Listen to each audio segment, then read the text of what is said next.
because this kid just went from losing 1,000 duels to one-shotting the absolute best knight at the Royal Academy. And that was not all. Homeboy got so wildly confident he challenged the entire Academy elite. His rival threw every single overpowered technique at him, trying to force him down. But nope, the talentless nobody absolutely demolished their top prodigy. The whole crowd was stunned, completely unable to process how this loser humiliated noble warriors. What they did not realize was his life just got completely flipped. After taking endless losses, our main character, Leon, seriously started questioning if this path was meant for him. No matter how insane his training got, he always lost to one specific guy, the other Leon. That guy was everything our hero was not. Blonde, super popular, and holding a sword he barely even had to break a sweat. Late at night, while our poor guy trained solo blonde Leon was out partying hard. Our main character stood there, literally asking the heavens why he was absolute trash. And boom, the gods actually answered, dropping a divine package down. A crater smashed open, revealing a glowing sword that felt totally alive. Oh, and the craziest part, the thing could literally talk. It promised to hand over all its insane power so he could finally get a chance to prove himself. After years of endless grinding and getting absolutely wrecked by the blonde guy, his epic moment had finally arrived. Prophecy stated the true master would be named Leon. Problem was the Academy had two guys named that. Now watch this closely. Elsid, the sword, made her choice, picking our Leon, a broke commoner with zero aura but absolute legendary grit. So, our hero hopped right down into the crater. Fighting through the crushing aura radiating off the blade, he marched right up and ripped it straight out of the earth. Boom, he was officially the sacred sword master. The very next morning he woke up totally convinced it was fake. But nope, the weapon that changed his life was right there. A voice echoed from inside, warning him not to get cocky with his magic blade. If he actually wanted to get strong, he would have to bleed for it. The massive sword suddenly sank right into his hand, leaving behind a glowing tattoo. This way only he could see or hear her. Because honestly, a broke student lugging a glowing holy sword around campus would be highly suspicious. He started testing out his swings and immediately felt the huge upgrade. Everything was suddenly so much lighter. Then the little ghost strictly pushed him to train properly, because that was his only real path to massive growth. He spent all night grinding his agility. By class time, he was basically falling asleep standing, but Elsid was ruthless and jumped straight into hammering down the basic fundamentals. She explained that pure vision is the ultimate tool for any real warrior. The tiny ghost was ready to teach him an incredibly broken vision trick. Leon just stood there confused, assuming he just had to roll his eyes super weirdly or something. He started making all these goofy faces, but Elsid immediately shut him down and demanded total focus. Training started right mid-lecture, and it went like this. Elsid ordered Leon to stare directly at the front teacher. He got exactly 10 seconds to mentally map everything around him. Once time ended, Leon slammed his eyes shut. Elsid fired off questions. How many board lines? Did that guy walking in the back wear glasses? Was Room 12's light on? Leon was completely clueless, having stared only at the teacher while ignoring everything else. Elsid explained humans waste vision daily since the brain naturally filters out whatever it thinks is useless, background info. This drill was all about unlocking maximum vision and taking a perfect mental photo of absolutely every detail. I know what you're thinking. Yes, the other students watched him making goofy faces at nothing, fully convinced he was insane. By late afternoon, Leon looked less like a chosen legend and way more like a walking zombie. His eyes and brain literally felt like exploding, while Elsid cheerfully claimed things were going totally perfectly. She casually explained the eye strain was just from intense staring, but that massive headache, that was completely different. The pain was actually just the feeling of unlocking a secret hidden attribute that was dormant this whole time. Elsid compared it to basic sore muscles.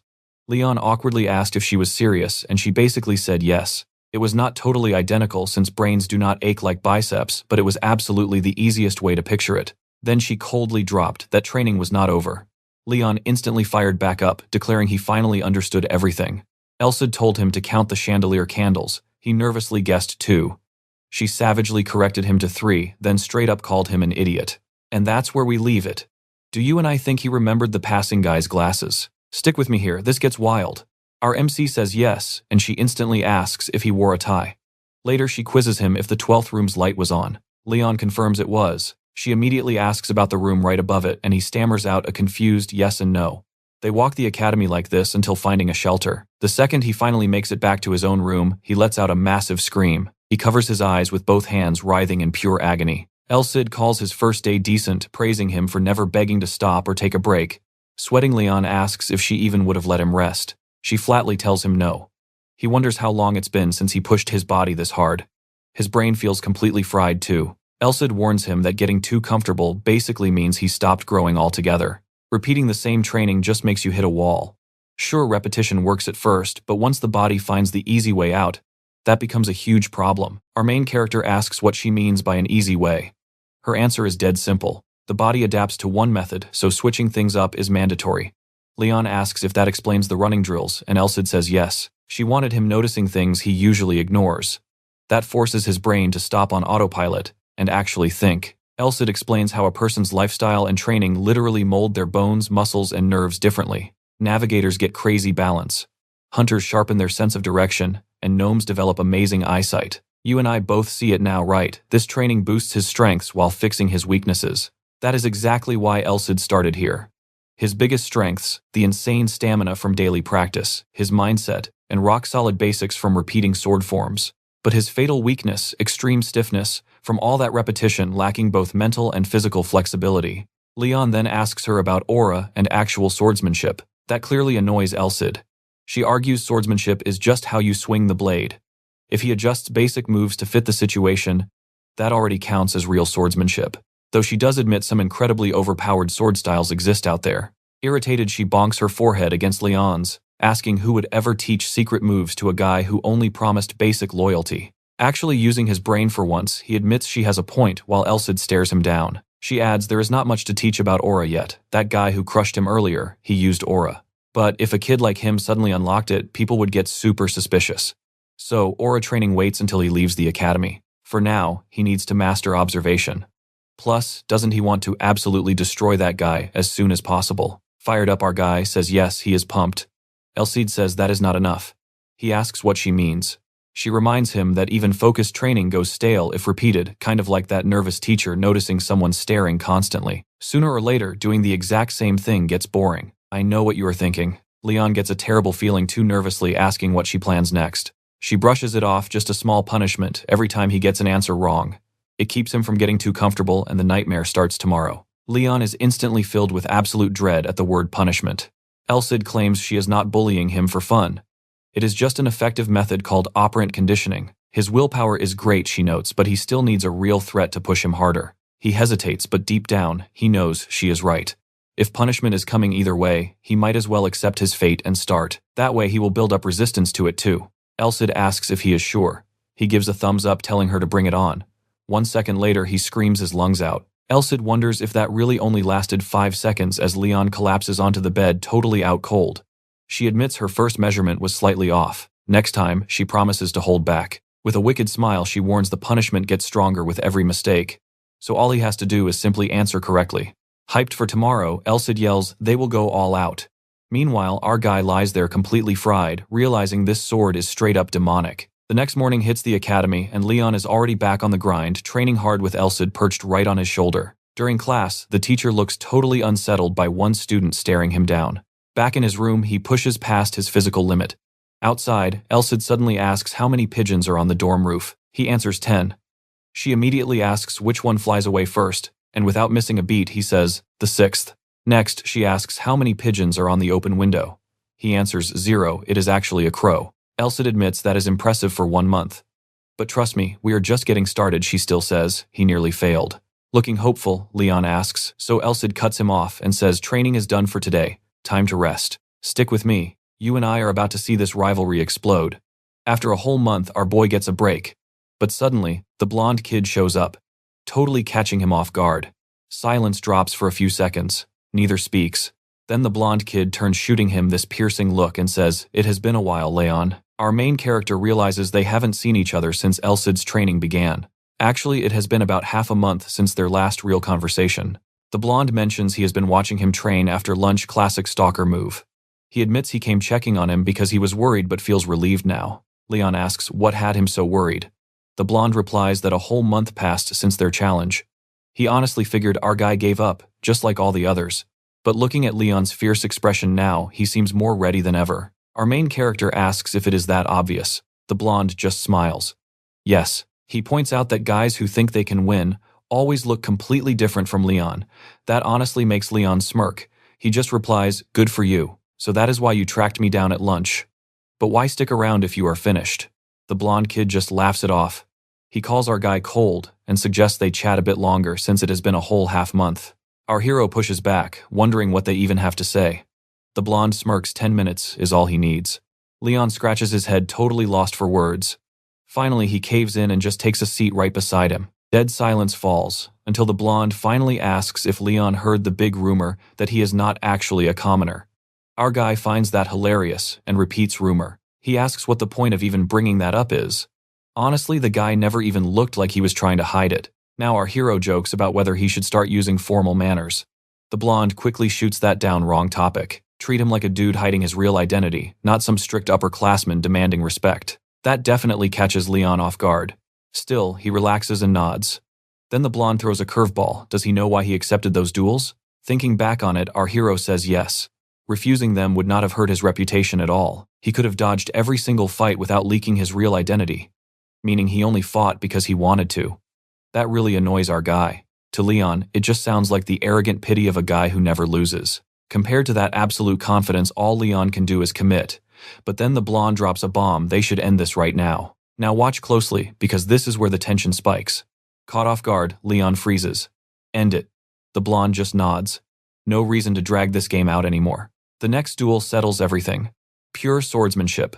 No magical aura and real steel blades instead of those wooden training toys. Leon is visibly shaken by the insane proposal, slowly letting the stakes sink in. With a crazy smirk, the blonde adds the catch: if Leon loses, he becomes his loyal subordinate. Our hero's mind is racing. Is this about proving who the alpha is? Leon calls it out as a straight-up wager. He then demands to know what guarantees this deal. There is no magic contract here, just words, and words break easily. The blonde smirks, agreeing maybe with someone else, but Leon is way too stubborn and proud to cheat. He trusts our guy's word completely. He says Leon is the exact type of crazy who keeps a promise no matter what it costs him. Leon locks in the terms. If he actually loses, he becomes this guy's underling. The blonde nods, and our hero is just about to throw another question at him. Getting hyped, Leon demands to know what he gets for winning. Just picturing that victory sparks a massive fire inside him. The blonde does not even hesitate. He claims Leon can demand literally anything as long as it does not ruin his honor or hurt his family. An aura skill, secret sword arts, whatever he wants. Smiling back, Leon accepts. He will pick his ultimate prize on duel day. Walking away, the blonde tells our main character to just give the word when ready. Setting up the arena takes time, so he needs 3 days warning. They go their separate ways, both locked in. For Leon, the ultimate moment is finally here. You and I both know this is epic. The Sacred Sword's chosen underdog versus the royal prince gunning for the throne. Even so, our boy Leon is visibly sweating. The Sacred Sword notices and asks what gives. She wonders if he is getting cold feet now, especially since he looked so hyped a second ago. But Leon denies it completely. What he desperately needs to know is if he actually got any stronger. Elsid just looks super confused by that. Staring down at his scarred hands, Leon admits the last month of hellish training was brutal, but he feels 0 power increase. The sword goes quiet, thinking it over. Finally, she promises he leveled up massively, even if he cannot feel it yet. No need to panic. Elsid explains that true vision is a completely different power set. So where does that leave us? He hasn't mastered it yet. But trust me, she has prepared way more than just that for him. Before explaining, she checks if he has a physical test today. Stick with me here because she promises something totally unbelievable is about to happen. She grins, completely sure he won't be able to take those words back. Leon gets super nervous. Soon an instructor orders the boys to line up by number, telling anyone who feels sick to step out. As the others start stretching, he tenses up, remembering he ranked 9th last time. Physical skill gets judged without mana. Pampered nobles always take the top spots, making 9th his absolute ceiling. Elsid asks where the blonde guy ranked. 1st place. She nods, completely unsurprised. That blonde trains incredibly hard, outclassing lazy nobles, but still not as hard as our boy. The test, a short sprint. 2 laps around the field, 800 meters. The blonde did it in 1 minute, 20. Leon took 140. That 20-second gap made the blonde basically untouchable. But Elsid casually tells him not to panic. He has her on his side this time. Hearing that, he decides to trust her. They line up. The evaluator gives the signal, and boom, everyone takes off, sprinting for their absolute lives. One runner explodes from the start, leaving even the blonde stunned. Watch this closely. It is Leon absolutely blasting past everyone. Running like a total rocket, he holds 1st place the entire way. A girl calls out his time. 1 minute 29 seconds. His face lights up while his rival looks completely shook. The evaluator approaches, asking about aura. Leon says no. Suspicious, the man grabs his arm and shoots mana into him just to be absolutely sure. Leon realizes he is checking for aura since using it would leave broken traces after a harsh test like that. The man is completely speechless. Leon really did not use aura, yet he improved this much in just a few weeks. He demands to know Leon's secret routine. Leon nervously admits he just did basics and actually rested a lot more. Looking over the records, the man sees Leon's old training routine was pure insanity. He wonders if resting finally let his overworked body heal and grow, then shakes off the crazy thought while other students glare in jealousy. The blonde rival looks totally rattled. Quietly, Leon asks Elsid what just happened. She casually brags that everything went exactly as planned. Leon demands a real answer, so she asks where physical strength actually comes from. While the instructor shuffles his papers around, Leon gives the obvious answer: his muscles. Elsid explains that most training in this world only focuses on building muscle mass, but that is literally just half the equation. Muscles connect to neurons. How much explosive power they actually generate depends entirely on how developed those nerve pathways are. So brute strength is not just muscle size. Leon is totally lost. She points out that muscle density is basically genetics. Leon had already hit his physical limit through those brutal endless workouts, so instead, she focused entirely on upgrading his nervous system. He slowly nods. Still confused, he asks how she even did it. He never trained his nerves, so he assumes something happened in his sleep. Elsid flat out says it was his punishment, leaving him completely stunned. You and I can feel his shock, right? Leon mentally zones out into his private sword space, going totally silent while everyone stares. Elsid reveals that something dormant inside him finally woke up. That is why his muscles burned and every failed vision brought agony. It was all just building his nerve pathways. He asks why she kept it a secret. She bluntly says knowing the truth would have just made him whine more. Typical. As she calls mastering vision his only escape from the pain, he suddenly remembers a harsh lesson from his teacher. He remembers a classmate realizing that once you understand the true purpose behind a punishment, you just have to grit your teeth and endure. Elsid smirks, betting he never would have pushed his limits that far without going through actual hell. Then she practically demands a thank you. She claims she only did what was necessary, and hey, the results speak for themselves. Leon seriously starts wondering if she has a sacred sword or an actual demonic weapon. If this blade really holds the soul of Rodrigo, the great hero, was the guy actually a secret villain the whole time? Snapping back to reality, he hears the crowd going wild. Predictably, the blonde rival just shattered his own personal record. The blonde flashes Leon an arrogant look, and Leon glares right back, completely annoyed. Second place is great, but losing to his biggest rival stings. Sure, beating him in a month was a crazy goal, and he should be proud, but it still irritates him. Even so, jumping from dead last to second place in this elite academy is absolutely massive. Now he truly believes he can win. Trust me, you and I want to see this. Let's jump back in. Getting ready for bed, Leon asks what crazy training is next. Elsid says vision practice wasn't just simple memory games. She tells him his physical body is totally maxed out. Right now, he desperately needs real experience using those new skills. Leon mutters that's basically impossible without actual combat. So Elsid casually suggests ditching the academy. Our boy eagerly begs her to teach him some epic swordsmanship, but Elsid instantly shuts it down, calling that a total pipe dream. He literally has to master aura first. Once he unlocks that, basic sword swings will be more than enough for a good while.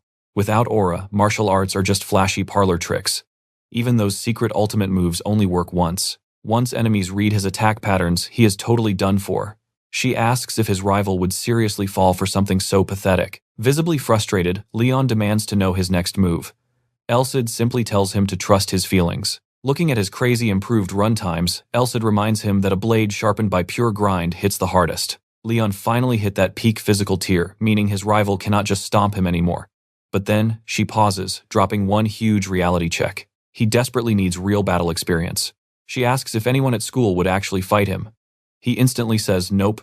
The next morning, that conversation is still bugging him. Suddenly, a voice asks if he is that commoner, Leon.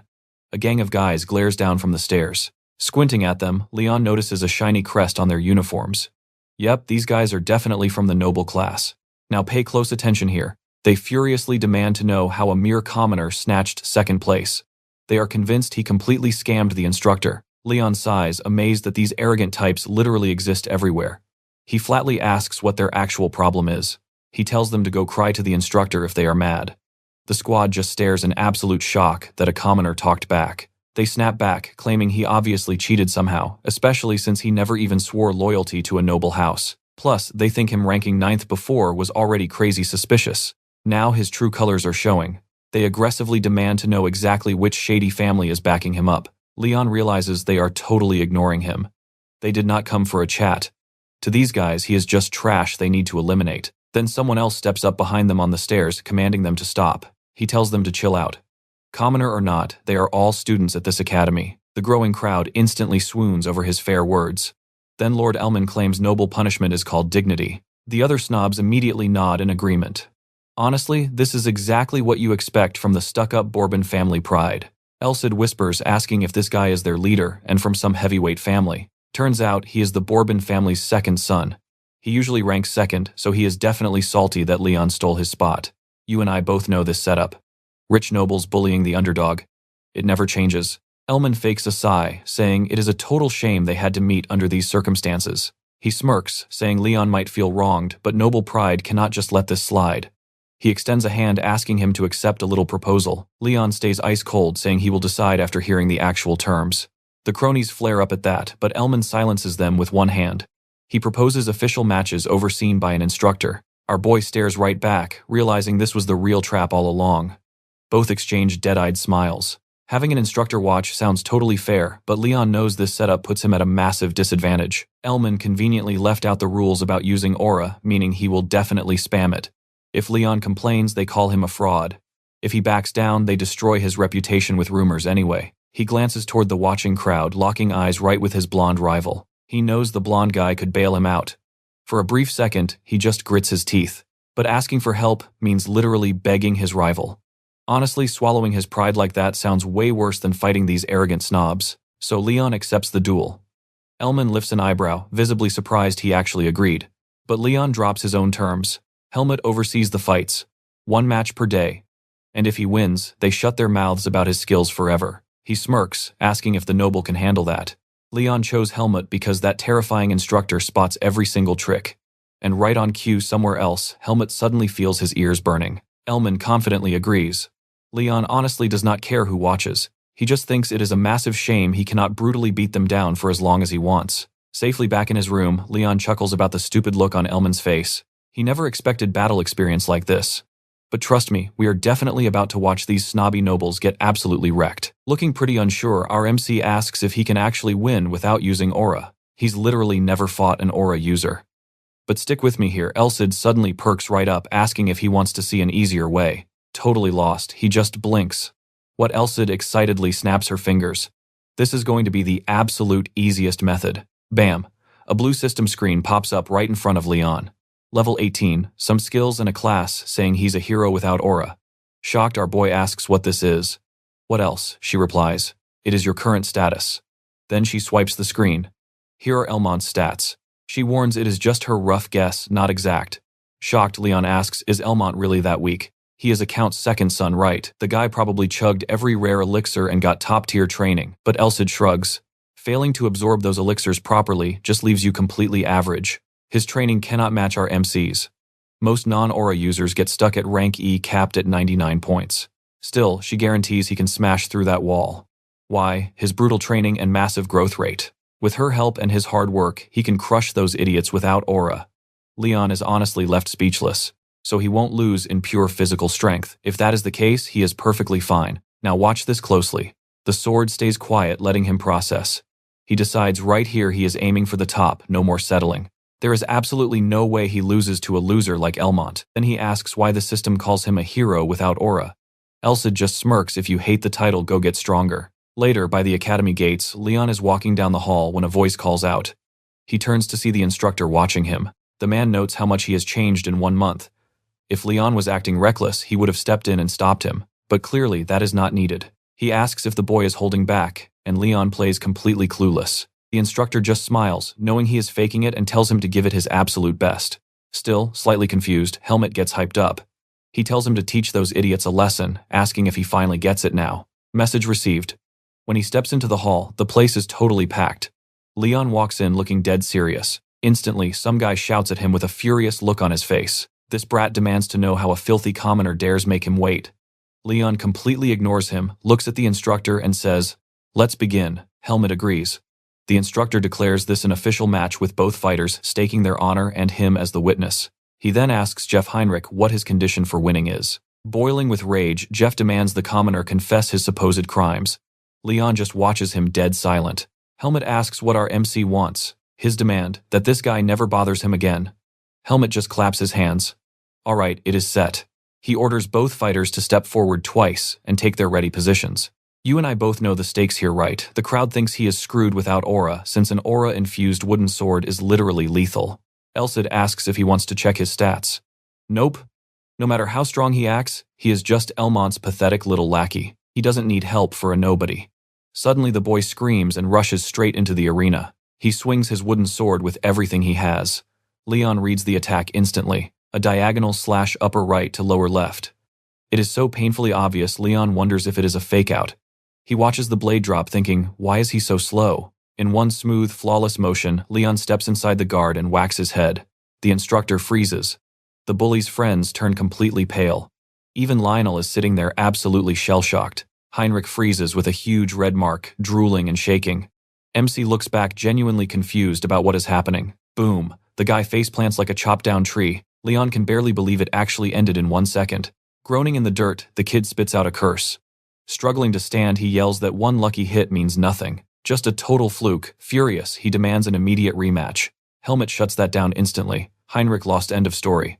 Leon just smirks and says, all right then. That catches both of them off guard. Laughing loudly, Heinrich says this commoner sure knows his place. MC agrees. No holding back. And trust me, you are going to love this. Elsid begs him not to one-shot him again. As they face off, the instructor starts the match.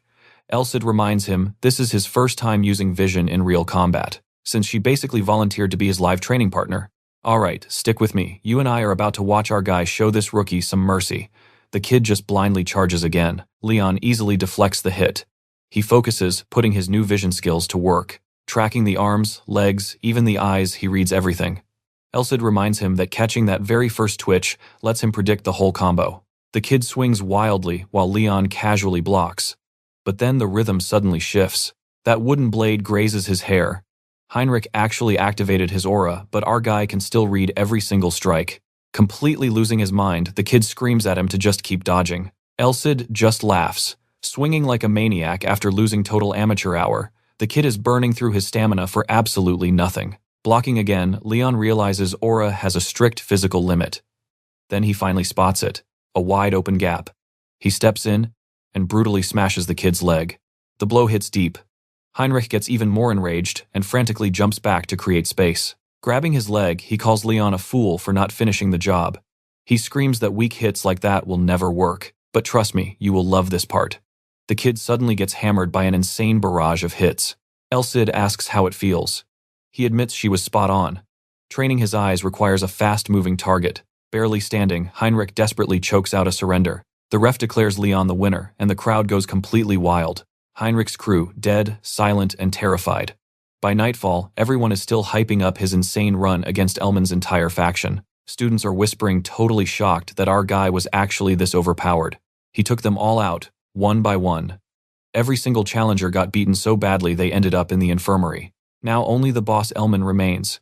Could he actually lose to? Elsid just calls the rest easy prey. Flashy moves, zero actual soul. She is genuinely disgusted by how pathetically weak they are even using aura. Leon expects a real fight today. The sword warns him to stay sharp as he steps up to face Elman. Elman is waiting, looking deadly serious. Aura pours off his body. He has finally dropped that cocky attitude. Leon totally agrees. With aura in the mix, Elman definitely has the edge in raw physical strength. He remembers the system window from earlier. His sword vision is only level 1, so he seriously doubts it will carry him here. Hidden skills are always the most terrifying, and his low-level vision might not read this guy at all. Smirking like a villain, Elman says he never actually expected this perfect opportunity to arise. Our guy stays ice cold. He says he knew this exact moment was coming, which just pisses Elman off even more. Elman sees him as a basic warm-up. Sure, our boy is skilled, but without his own aura, Elman is convinced this will be a slaughter. If Elman wraps his blade in aura, blocking with a simple wooden sword is practically suicide. Knowing the risks, he decides to avoid a direct clash and play for counters instead. Now pay attention here. The match starts, and an energy blast whips past Leon's face, totally catching him off guard. Blood drips from his cheek. Was that sword energy across the ring? Elman points his glowing aura-coated weapon straight at him. He realizes he might be in serious trouble. The speed difference is insane. Elman takes a stance, his aura flaring up dangerously. Leon has to admit the guy is a total jerk, but he still carries the pure blood of a Count's family. Flashing a completely arrogant grin, Elman laughs that his weak friends obviously lost. Beating a loudmouth commoner is easy, but this is different. He smugly offers to forgive everything if our guy just submits and joins him now. But before Elman finishes talking, he attacks. Leon barely dodges the strike, then counters, grazing Elman's face. They jump apart. A fresh cut marks Elman's face and he spits out an annoyed response. Absolutely furious, Elman screams that he is acting way too cocky over a few worthless parlor tricks. Our hero just smirks. Is that so? Deeply offended, Elsid repeats the insult. She calls out and Leon answers. She asks if this pathetic little brat seriously just called her technique useless. Leon nervously answers her. She snaps. The world changes in 10 years, but after 300 years of glory, she is getting mocked by some literal bedwetting toddler. A suffocating, terrifying pressure suddenly fills the air. She asks if he can clearly see this arrogant brat, and Leon nervously says yes. She coldly states that the ultimate disrespect for any master is being looked down on by an ignorant student. So what do you and I take from this? She wants payback. Leon gulps, knowing just 1 or 2 teeth won't cut it. He'll knock out every single tooth. Meanwhile, Elman steps back, totally thrown off, wondering what kind of insane spirit this is. Alright, you and I are jumping right into this. Leon explodes forward, hammering Elman with lightning-fast attacks while he barely defends. Elman is absolutely stunned by the raw power behind every single blow. The crowd goes wild, screaming that Elman is losing. But our blonde friend disagrees. Sure, Leon has all the momentum, but Elman hasn't been pushed out of the ring just yet. Inside the ring, Leon knows he is pushing too hard. If Elman wasn't using aura, this whole fight would just become a crazy battle of stamina. Furious, Elman snarls at our stubborn MC. He spits out that a commoner like him should have just stayed down in the dirt. Leon claps right back, telling the noble to look in a mirror. He preps Rodrigo's vision to completely make up for his own lack of raw speed. This broken skill literally lets him predict his enemy's next move. If he catches the attack earlier, he can completely close the gap. He pushes his vision to read wider and faster. Then suddenly, something shifts in the opponent standing right in front of him. It is totally insane. The whole fight suddenly feels like moving underwater. Leon parries a blur of a strike and drops into a fighting stance that perfectly copies Elman's own form. Thrilled, our MC realizes his crazy plan is actually working. Absolutely fuming now, Elman screams, asking if Leon seriously cannot use aura. The examiner senses zero energy from Leon and is mind-blown he pushed a noble this far. Then Elman flashes a dark grin. He cannot believe a low-level nobody is actually forcing him to use his trump card. Now watch closely here because things get wild. Elman ignites a glowing power around his blade, and Leon instantly recognizes the terrifying arcane fencing technique. With his enemy swapping seamlessly between rapid stabs and heavy slashes, Leon knows he cannot afford a single mistake. Elman rushes in for the kill. Leon reads the incoming stab perfectly and knows he can dodge it clean. The noble lunges hard. Leon dodges, but the follow-up completely catches him off guard. That first strike, just a total fake-out. This technique is designed specifically to punish dodging. It is the Warbin family secret move aiming straight for the torso. Even if you evade, it shatters your ribs. And broken ribs mean instant game over. Tracking the blade with his vision, Leon realizes he cannot escape. He is going to take the hit. He is about to lose it all. His eyes flare, hair standing on end while one single thought screams in his head.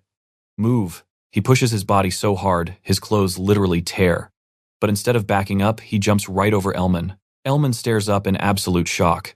From midair, Leon brings down a brutal strike, and the noble feels every ounce of that impact. Leon lands smoothly behind him. Elman completely freezes, stunned he actually took a hit, before turning around to glare with pure murderous rage. I know what you're thinking, it was just his left arm, right? Someone in the crowd wonders if losing one arm really puts Elman at a disadvantage. The blonde guy tells Karen to forget the arm.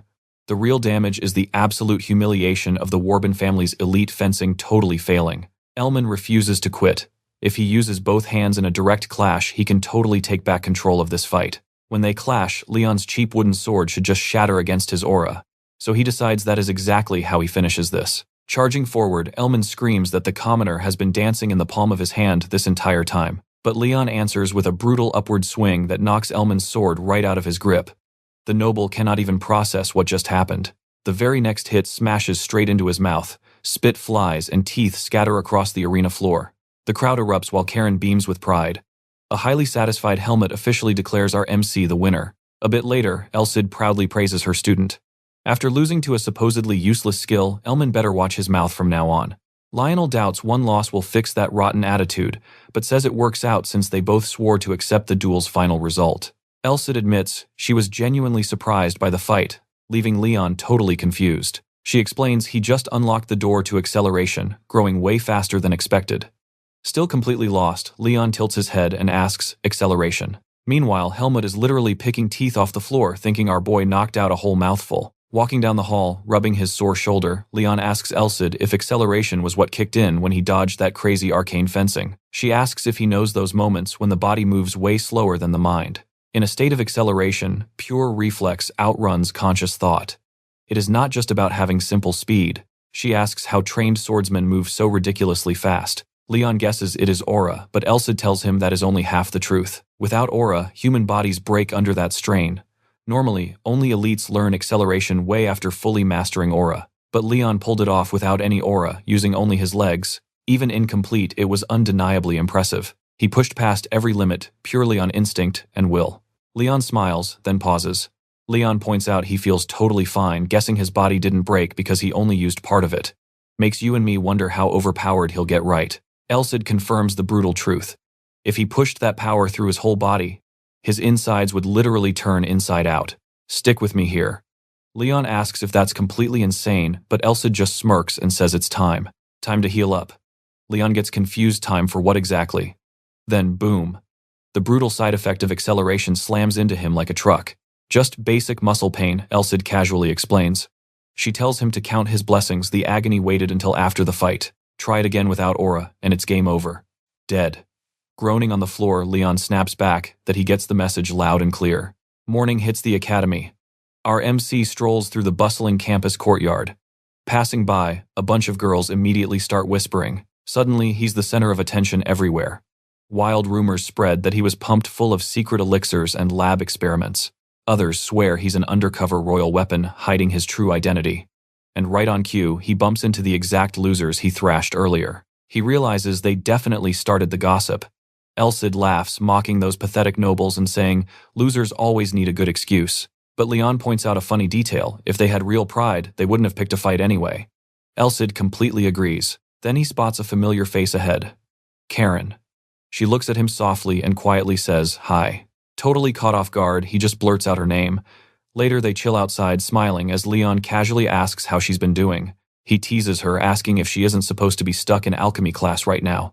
Flushing Karen immediately calls him an idiot. Her teacher was sick, so class got dumped. She defensively asks if he actually thinks she'd skip just for him before awkwardly trailing off with a smile. Leaning back against her chair, she mentions that something about him feels totally different now, leaving our boy clueless. Then the interrogation starts.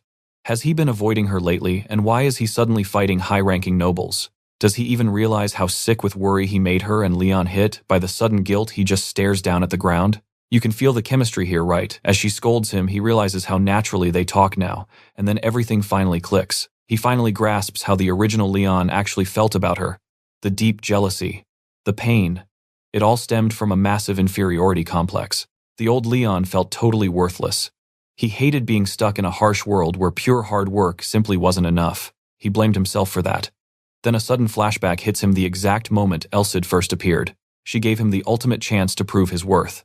Back in reality, Karen mentions his crazy brawls made him campus famous. Now rumors claim he only leveled up because he found some kind of magic sword. She intensely studies his face for a second. Then she realizes the truth. He is crying. This sudden emotional shift makes her panic. Desperate to fix the mood, she frantically asks why he's crying. They are just stupid rumors. She promises the magic sword thing is obviously fake. But Leon quietly replies that it isn't like that. Karen just watches him, her eyes full of concern. He thinks about Elsid.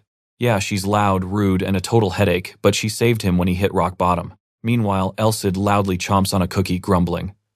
What now, kid? She already said sorry for making the whole vibe super awkward. She honestly wonders why the brat suddenly grew up a little bit today. MC realizes something huge if heroes save people. Elsid is his personal hero. So he makes a vow. He will become someone totally worthy of her. Someone just as overpowered as a true sacred swordmaster. He plans to shatter every single expectation Elsid has. Meanwhile, Karen just awkwardly stares at him, completely lost in this sudden silence. Elsid admits she is pretty lost too. One second he is flirting with a girl, the next second he is having a profound character arc. She claims a naturally perfect being couldn't understand normal emotions. But honestly, Elsid decides the reason doesn't even matter. Watch closely right here. He finally looks worth training. Then instantly, Leon stiffens up completely, covered in cold goosebumps. Karen anxiously calls his name. Cut to that night in the quiet student dorms. Lying in bed, he realizes he truly is a different person now. He replays Karen's voice saying he seemed much better now. That honest comment honestly just confused him. She told him he stopped looking so terrified and finally stared straight ahead. To her, he was definitely still Leon, just a brand new version. The old version always looked up. The new one looked straight ahead. The realization surprises him. He seriously wishes he could talk to the original Leon sometimes. Because honestly, no one else around him right now can truly be honest and have his back. So he told her he would try his best. Now curled up in bed, he whispers a quiet apology, because he knows he probably can't. Their very next duel is going to be the absolute final one. All he can think is that he'll be gone. The blonde Leon silently stares out into the dark night. Lost in thought, he murmurs the MC's name. The next day, a practice dummy gets slammed incredibly hard. Snap, he broke another wooden sword. Elsid watches, wondering how a perfectly fine practice blade shatters so easily. So, what do you and I take from this? His technique isn't just improving, it's evolving. His raw power easily snaps normal practice weapons. Unreal. Let's dive right in. You and I both know, Leon admits that epic move only worked because trump cards lose their surprise. If he spams it, a monster genius like the blonde protagonist will easily read it and shut him down entirely. Elsid teases him. Did seeing the blonde guy's insane status window a few days ago seriously rattle him that badly? That terminal revealed the blonde hero was level 25. Packed with broken skills, flawless talent, and high noble blood. Leon was totally stunned. An intermediate fighter using an energy blade, plus covering his entire body in pure aura, absolute madness. That raw power easily crushes the instructors. Most elite knights do not even reach that tier until their 30s. Looking at the stats, Leon knows he is outmatched in strength and speed. But his stamina, slightly higher. Still, he refuses to back down. He swears he can crush the golden boy.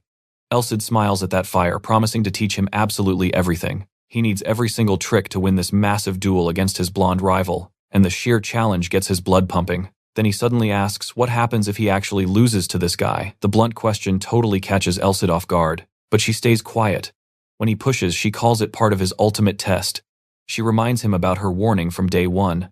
The brutal trials waiting for him would far outweigh any lucky breaks he gets. Now pay close attention here. Leon nervously asks if that is too harsh, but Elsid warns this single fight decides his destiny. Only if he crushes the blonde knight will she reveal the truth. Once he hears it, everything will make sense. Hours vanish as Leon trains endlessly until the sky shatters with heavy rain. Meanwhile, someone else notes his progress was way better than expected. An older knight admits his rivals were not weak at all, while the blonde rival silently watches the raging storm outside. He still never expected our guy to actually defeat Elmont. The blonde hero tells Sir Gilbert that it sounds like he finally accepts the results, remembering his past doubts. The seasoned knight just smiles. That was 3 whole years ago. For a true genius, 3 years changes everything. Defeating a count's second son without even sparking aura, his insane potential is now impossible to question. Then he drops the news. Our hero sent a message today confirming he is ready. The veteran's face instantly lights up.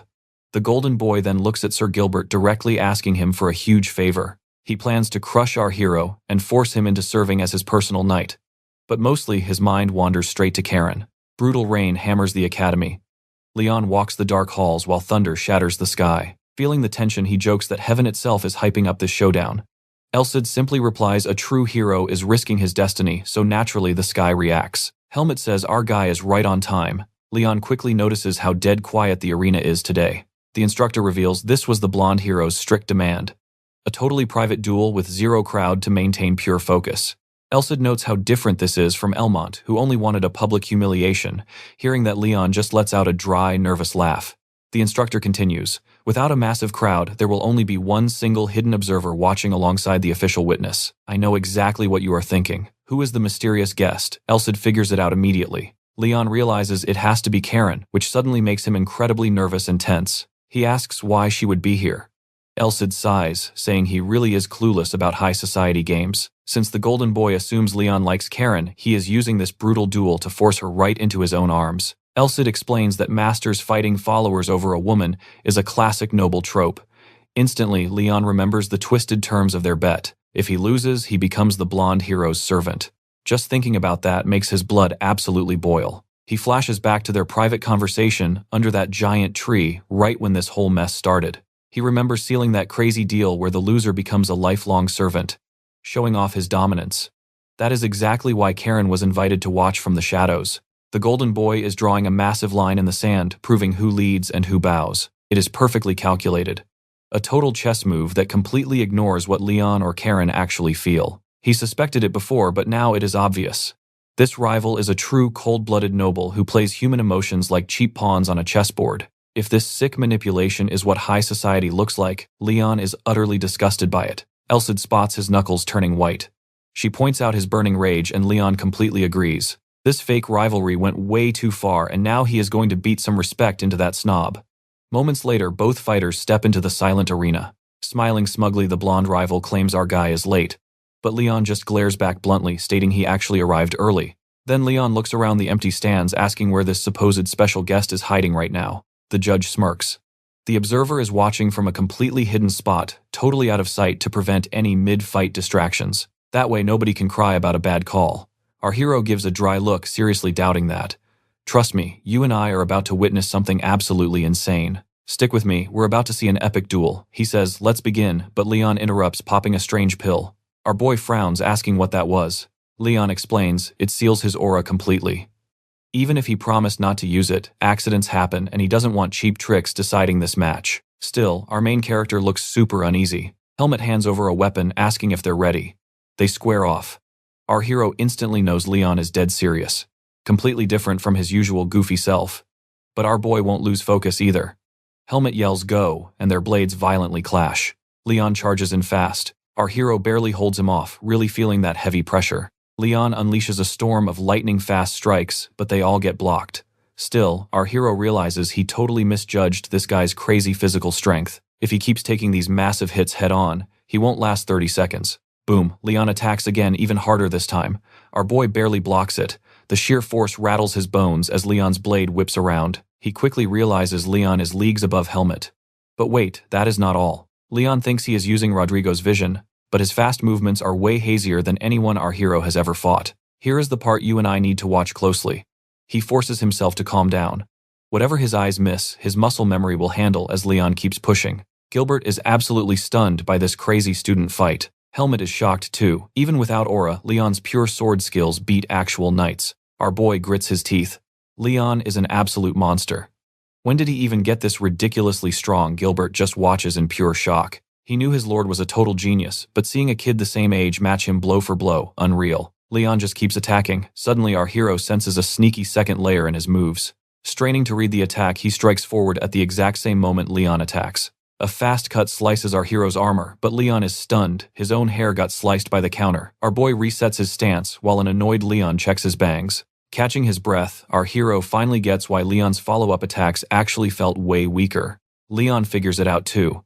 This whole crazy duel is just turning into a stamina battle. Watching our boy control his breathing, that little smirk makes Leon wonder, did he just walk into a trap? They intensely stare each other down. Leon decides to stay super close, wear him down, and take control. But one tiny mistake, game over. Nothing flashy here, just pure, stubborn willpower. Leon feels it instantly. He knows he has to crush that fighting spirit, or he'll never ever make him submit. So he busts out a hidden technique.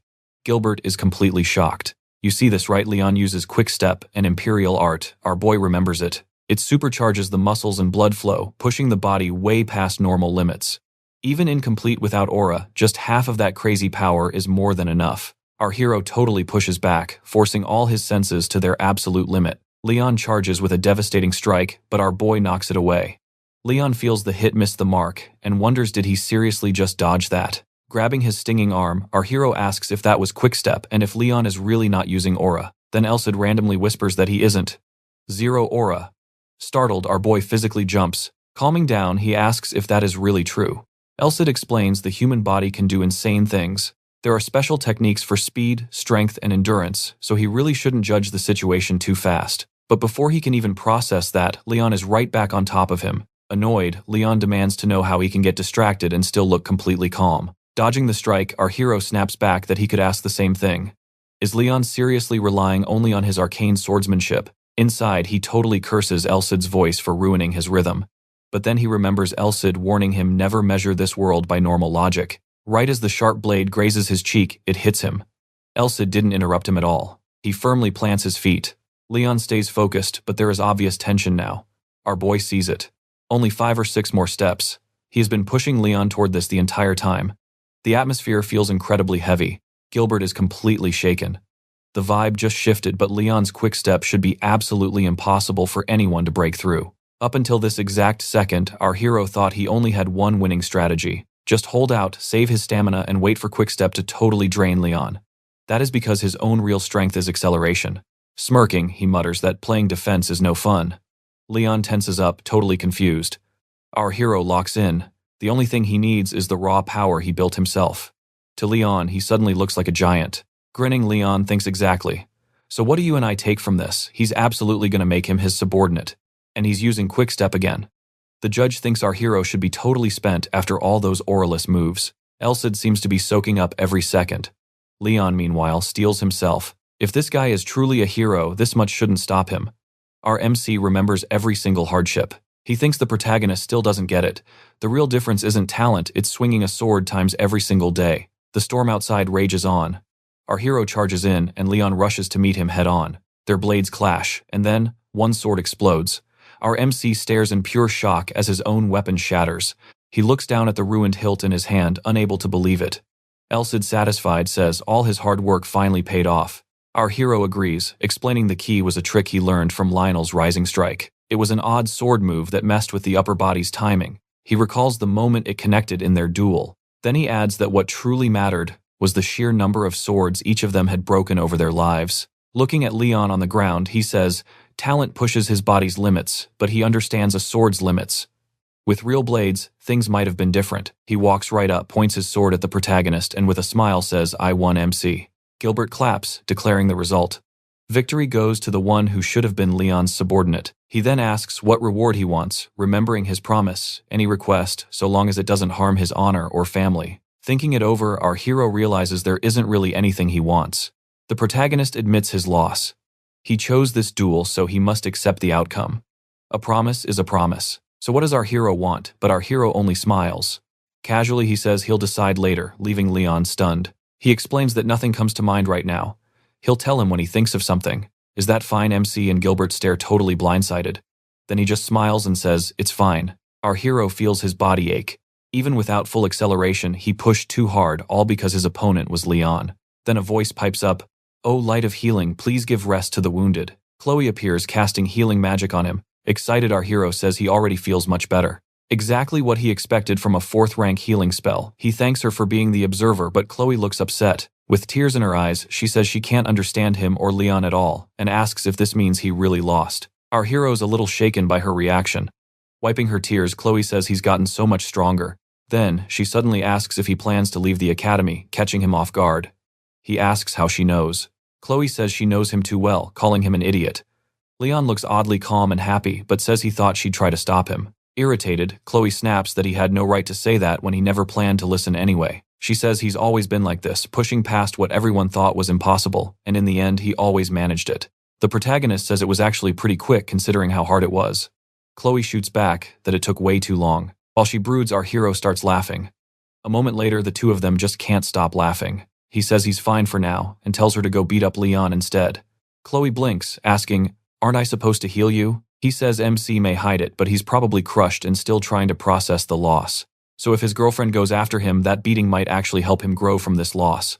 With that, he says Leon is in her hands. Chloe just stands there, speechless as he walks off, then suddenly calls out his name and asks what he'll do after leaving the academy. He waves back and says that for now, it's still a secret. Chloe looks surprised for a second, then clasps her hands and quietly prays for him. Elsid says he never expected a mage who doesn't believe in gods to pray for someone. Leon replies that she really is a kind person. Elsid asks if he's done with everything, and he says yes. He says he always wanted to become someone special. Elsid asks what he means by special. The protagonist says he threw himself into everything with all he had.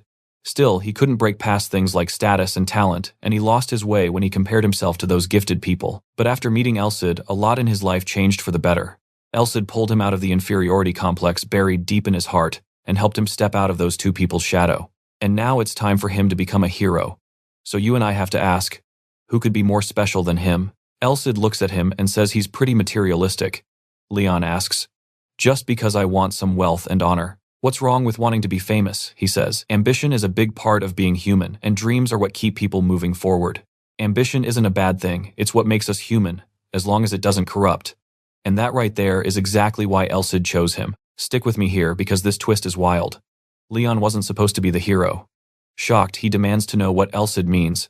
Elcid drops a bombshell. The real chosen one is Clyde, the true heir to the Empire. The ultimate weapon meant to rebuild a ruined kingdom. Callum Gladius von Clyde. A legendary name crowned as the hero 150 years ago. Hearing this absolute truth leaves our guy completely stunned. Leon mutters that Clyde sounds like the ultimate perfect main character. But if that guy was destined to be the hero, well, maybe he just isn't anymore. Leon asks if destiny actually changed, reminding Elcid that their duel was basically his final test. Elcid smirks. Yes, he passed with flying colors. Who says a hero has to be handpicked by some dusty old prophecy or ancient oracle? Forging your own path with pure strength and iron willpower, that totally counts. And honestly, that's exactly where the original hero messed up. Leon lets that sink in. Elcid asks if he feels even a little guilty for stealing the other guy's destiny. His answer, not even slightly. The original hero was born with a silver spoon. Why on earth would Leon pity a guy who started with literally every advantage? No way. Elcid looks totally caught off guard. Leon coldly adds that losing was the rich kid's own fault for getting crushed by a nobody like him. Leon started from absolute rock bottom, while the other guy held all the winning cards. Now Elcid is genuinely stunned. He admits that Rodrigo's soul picked Leon, and the Holy Sword accepted him too. Well then, Leon just needs to crush those massive expectations. Finally, Elcid lets out a satisfied sigh. The very next morning, Leon requests to drop out. His instructor hates seeing him leave to become a roaming adventurer, but promises to write him a solid letter of recommendation anyway. He admits Leon's crazy clash with Elmont's crew lit a fire under everyone. Both nobles and commoners are training like demons now. The academy completely changed. With that officially settled, our boy probably won't ever need to step foot in this academy again. Watch closely because his real journey starts now. Fired up, he marches toward Blaine, an adventurer city, as an eagle circles above. The bird glides over the deep forest under a perfectly clear sky. Suddenly, Leon crashes through the thick bushes like an absolute madman. Panting heavily, he stops and shouts that he is finally out of that nightmare forest. Pure relief washes over him as he collapses to his knees. Hype restored, he spots the massive city of Blaine ahead. After 15 grueling days since leaving the academy, he is desperately dreaming of a real bed. Elcid scoffs at the cursed forest comment. He tells Leon he should be grateful that Deadly Place was basically a giant free training simulator. Dripping with sarcasm, Leon fires back that he is so incredibly grateful he could cry mostly just for surviving. For 15 straight days, they battled their way toward Blaine. It was Leon's first time roughing it in the wild, constantly fighting off endless goblin ambushes. Under those brutal conditions, Elcid completely ditched the wooden academy sword and finally let Leon wield the legendary sacred blade itself. Leon took every single hit head on. He used those brutal 2 weeks to master the weight of the sacred sword and push his limits. Elcid bluntly points out it still took him a whole week longer than planned. Leon just thanks him for the hellish training, groaning about those annoying goblins. Elcid casually asks if he actually pulled off killing 10 goblins in under 10 flat seconds. He quickly adds that even if Leon succeeded, it was only thanks to his brutal footwork drills. You and I both know he leveled up hard in that forest. Leon feels it too. He's ready to just start obliterating monsters right now. Elcid notes his crazy hype levels but warns him to hold back and wait for the perfect moment. This instantly makes our boy curious. Elcid explains it simply. Leon is like an unfinished clay jar. Slaying monsters for power is basically the water meant to fill it. But if the jar itself is cracked and incomplete, all that gathered power just leaks right out. Total waste of time. Leon nods, promising he won't forget. Hours later, staring up at massive stone walls, they finally reach Blaine. Showing his ID at the gate, Leon strolls right into the incredibly chaotic, bustling streets. He sighs happily that getting inside was a total breeze. Turns out an academy ID carries some serious weight. Then Elcid casually drops a bomb. This place, it's basically a massive bandit town. Startled, Leon freezes. A bandit town. Elcid explains that shady hubs like this have thrived for 300 years. It isn't tiny, but definitely not a megacity either. For a city this size, it's a complete mess, and the local security is basically garbage. That definitely puts Leon on edge, and he openly admits he still lacks real-world experience. Elcid asks if he wants to hit an inn first, but our guy immediately refuses. He needs a guild. Registering right away before things get crazy is the smartest move, and Elcid agrees. Since his goal is to become an adventurer, taking mercenary gigs could work, but being a true adventurer gives him way more freedom to roam the world. He has absolutely zero interest in getting dragged into toxic, noble power struggles. Plus, he plans to milk those sweet hero perks, so taking on brutal monster hunting quests sounds perfect. But Elcid warns him unlocking his full sealed power will take a long time. Leon realizes that alongside surviving the deadly forest, he actually learned a ton about Elcid's true nature. Here's the catch: because Elcid woke up a year early, his ultimate power is locked. But trust me, we're just getting started on this wild ride. Normally, whoever wields a sacred sword heals insanely fast, gets massive physical boosts, becomes nearly unkillable, and flexes raw, holy aura. But stick with me, since Leon can't use aura, yet we're about to watch him grind to unlock that crazy power. Later that afternoon at the Adventurers Guild, a cute receptionist actually thanks him for registering. Our guy finds out she double-checked his academy records and that shiny recommendation letter from Helmet. So he starts at rank D. He asks Ri what that even means. She explains it completely dictates his available missions, but he should rank up quickly. Hitting rank B requires proving he can forge an aura weapon. Reaching A or S rank, that's a whole different ballgame. Leon is totally stunned. An aura weapon means you aren't just circulating energy, you're projecting raw power outside your actual body. A blade powerful enough to crush solid stone and slice steel, that is true superhuman strength. He realizes if that only buys you a B rank, then A and S ranks must be absolute monsters. Elcid mentions this crowd is way more interesting than expected, noticing tons of different humanoid species hanging around. Leon catches several people totally staring at him, including actual cat beastmen and a few straight-up elves. Elcid spots werewolves, elves, and even high elves. He is blown away that species who were literally at war 300 years ago are collaborating. Whoever built this guild? An absolute genius. Ri smiles warmly and asks if something is wrong. Leon awkwardly brushes it off and she just smiles, letting it completely slide. His registration is completely done. But plot twist becoming official means he has to clear his very first mission for 0 reward. Our boy is shocked. 0 pay, so it is literally just free labor. He double checks, and Ri cheerfully says, yes. He has to earn the guild's respect before getting that real adventurer title. Clout definitely comes with a price tag. Elcid says that is how the world works. Leon tells him to shut up. Soon after, dark city sewers stretch ahead. Splashing through foul water, our MC fights monsters on his debut mission. He grumbles it is his first time fighting rats with a sword. Elcid quickly reminds him that his sword style is literally designed for one-on-one duels. Against these swarms, he just has to keep swinging. Elcid adds there is absolutely no better training than fighting every possible enemy, whether they attack from the ground or sky. Leon sighs, thinking Elcid is literally the last person who should be giving combat advice. Elcid shrugs. He took the dirty sewer job, so he has to finish it. Honestly, that just makes our guy even more annoyed. He keeps swinging, eventually wiping them all out. But watch closely here because something totally bizarre catches his eye. Pointing deep into the nest, he tells Elcid to look. Why does that rat man have a horn? Elcid explains it is a rare evolved type. When Leon questions it, he adds that monsters mutate after living long enough or absorbing massive energy. It is basically like a hobgoblin. Our hero immediately asks if that means this thing is highly dangerous. Elcid confirms the horn means it has a special skill. The bigger the horn or the more it has, the more completely lethal that power becomes. The Ratman suddenly funnels dark energy right into its horn tip, putting our MC on high alert. He quickly asks if there is any way to know what power it has. Elcid smirks, saying Leon should just experience it firsthand, though he casually mentions this specific power is basically useless. Leon confusedly asks what he means. Elcid reveals that the ability is a curse, so our guy just quietly raises his sacred sword. Roaring, the beast fires a plague curse straight at his face. It hits the sacred sword and instantly evaporates on contact. You and I both know that rat picked the worst possible target today. Hyped up, Leon demands the creature hand over its horn. Sometime later, back at the Adventurers Guild, our MC strolls in carrying a massive stuffed bag. The receptionist jumps when he drops the heavy sack. Staring wide-eyed, she asks if those are ratman tails. 23 kilos worth. Leon does the math. That is 230 ratmen, and he tells her she is exactly right. Then he drops another bundle, revealing several horns. He explains they are ratman horns, noting out of 200 kills, only a few actually had them. He asks if the guild buys these too. She completely freezes, and he calls out to her. She finally stammers a nervous yes, then tallies the loot. 13 silver and 50 copper coins. Leon is thrilled way more than he expected. Ri explains those horns are super rare and highly profitable, adding that nobody brings back this much on their debut. She is genuinely blown away. Our guy, getting embarrassed, asks if it is really that big a deal. She insists even one would be impressive. But soloing 4 evolved monsters at his age, that proves he is an absolute beast in combat. She straight up calls him amazing. Our MC is hyped but way too shy to show it. She congratulates him. Mr. Leon is officially a D-rank adventurer with the seal of Blaine. Trust me, we are watching a legend being born. Let's jump right back in. He asks if he can use it anywhere, and Rise nods. But here is the catch.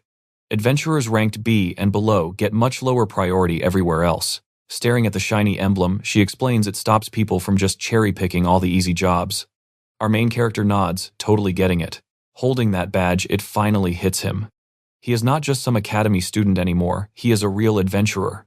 Rise smiles, telling Mr. Leon to just ask if he wants any specific requests. Even without major pull, she might still help out. Smiling at the emblem in his hand, he heads out of the guild that afternoon, thinking that little connection might actually be super useful. Suddenly, Elsid sounds weirdly smug. He mentions the receptionist totally mistook him for a holy knight. Startled, our guy immediately asks why. Elsid points out he picked a brutal, low-paying job. Back in the day, undercover knights loved traveling exactly like that before finally revealing their grand titles. So honestly, her wild guess is not completely wrong. He blinks. Wait, seriously? Elsid chuckles, saying she would literally pass out if she ever found out the truth. But yeah, he cannot just tell her. Elsid laughs hard. Just imagine it. A basic receptionist officially assigned to a hero. Give it a few decades, absolute guild legend. She could probably retire on book royalties alone, but our guy insists he never lied to her. She just made those wild assumptions herself. Thinking it over, Leon realizes this is basically like a classic hero's journey to help folks, especially since he is staying in Blaine for a bit. Now watch closely. Living here beats hiding under suspicion, so he tells Elsid he will not leave until hitting rank B. That completely catches Elsid off guard. Leon then asks how long hitting rank B would take. Elsid answers right away. 100 days tops. Our main character looks totally shocked, but Elsid casually mentions he originally planned to go easy on him for 6 months. Yeah, guess that is off the table now. Even as training, he cannot believe his actual successor is leveling up by scrubbing filthy sewers. He calls it totally shameful. Meanwhile, our guy just thinks, hey, at least it paid a little cash. What kind of logic is that? Elsid gets serious. Leon needs to max out his strength and eventually bring down at least one actual dragon. Total panic mode. He asks how the goalpost jumped that far so fast, but Elsid brushes it off.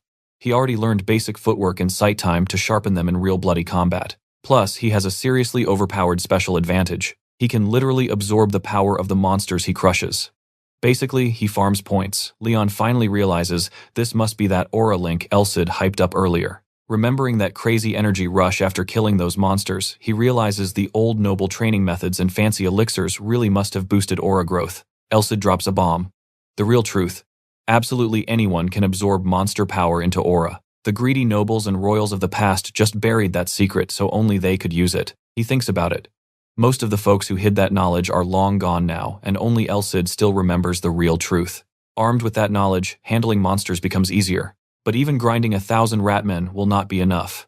Elsid says once he gets the hang of this, he is moving to stronger prey, and eventually, that dragon. You felt that too, right? Shocked, our guy asks if he is actually serious. Elsid absolutely snaps back. His legendary sacred sword is not some cheap cleaning tool. Does using it for literal air purification really make any sense? He winces, remembering how he begged Elsid to purify him after the sewers. Sure, those godlike powers got him sparkling clean again, but Elsid is clearly holding a massive grudge. So Leon nervously asks why he is so obsessed with dragons. Elsid explains they eventually have to visit the Titan mountain range. Our guy instantly goes pale. Titan Mountain is literal dragonland. He would never go near that death trap on purpose. It is ruled by giant kings, basically the actual demon realm. Why go to a nightmare zone even ancient kingdoms could not conquer? Elsid simply says Leon will help. Elsid's real body was left there, and thanks to memory loss, he cannot recall much else. So the insane goal, reach that hellscape in 6 months.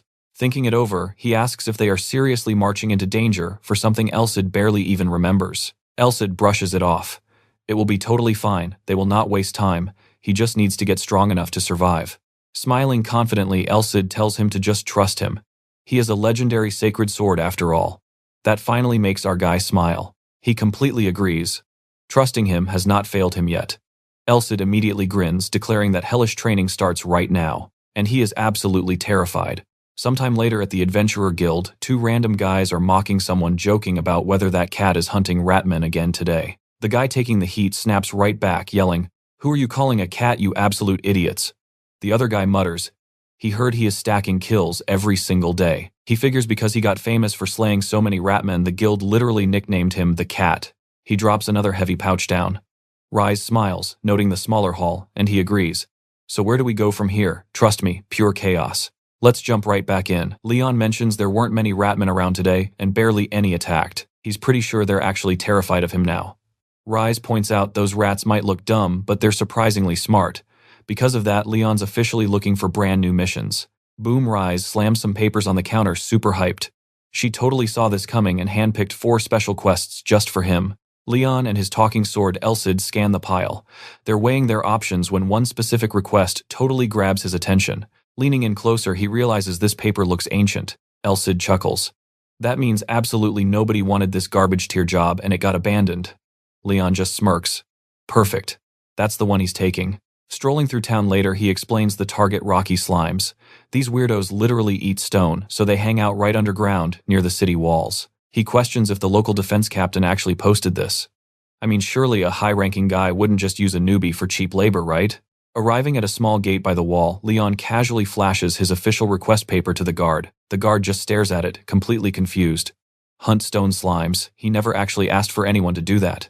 Leon is lost. How is that even possible when this is a stamped guild request? The captain shrugs it off, claiming it's just some weird clerical error. Right then, another guy struts over, interrupting them. He asks if Leon is the legendary rookie who's been absolutely wiping out the sewer rats. Leon nods, confirming it. The guy instantly hypes him up, saying the city desperately needs more hard workers like him. The dude starts venting. Other so-called adventurers only cherry-pick the easy quests and still demand respect. Isn't that just totally pathetic? A little while later, our hero finally heads inside the dark wall. Now pay attention here because things get sketchy. Extra pay sounds great, so he's going all out. But honestly, Leon feels uneasy. The guy's tone made this job sound incredibly brutal. Elsid loves the idea of bonus cash. But Leon notes the ground is super wet and slippery, meaning one wrong step and he's totally doomed. The magic sword calls this the absolute perfect spot to level up his footwork. Leon immediately tells him to chill out. Suddenly, 3 slimes come bouncing down the dark tunnel right at them.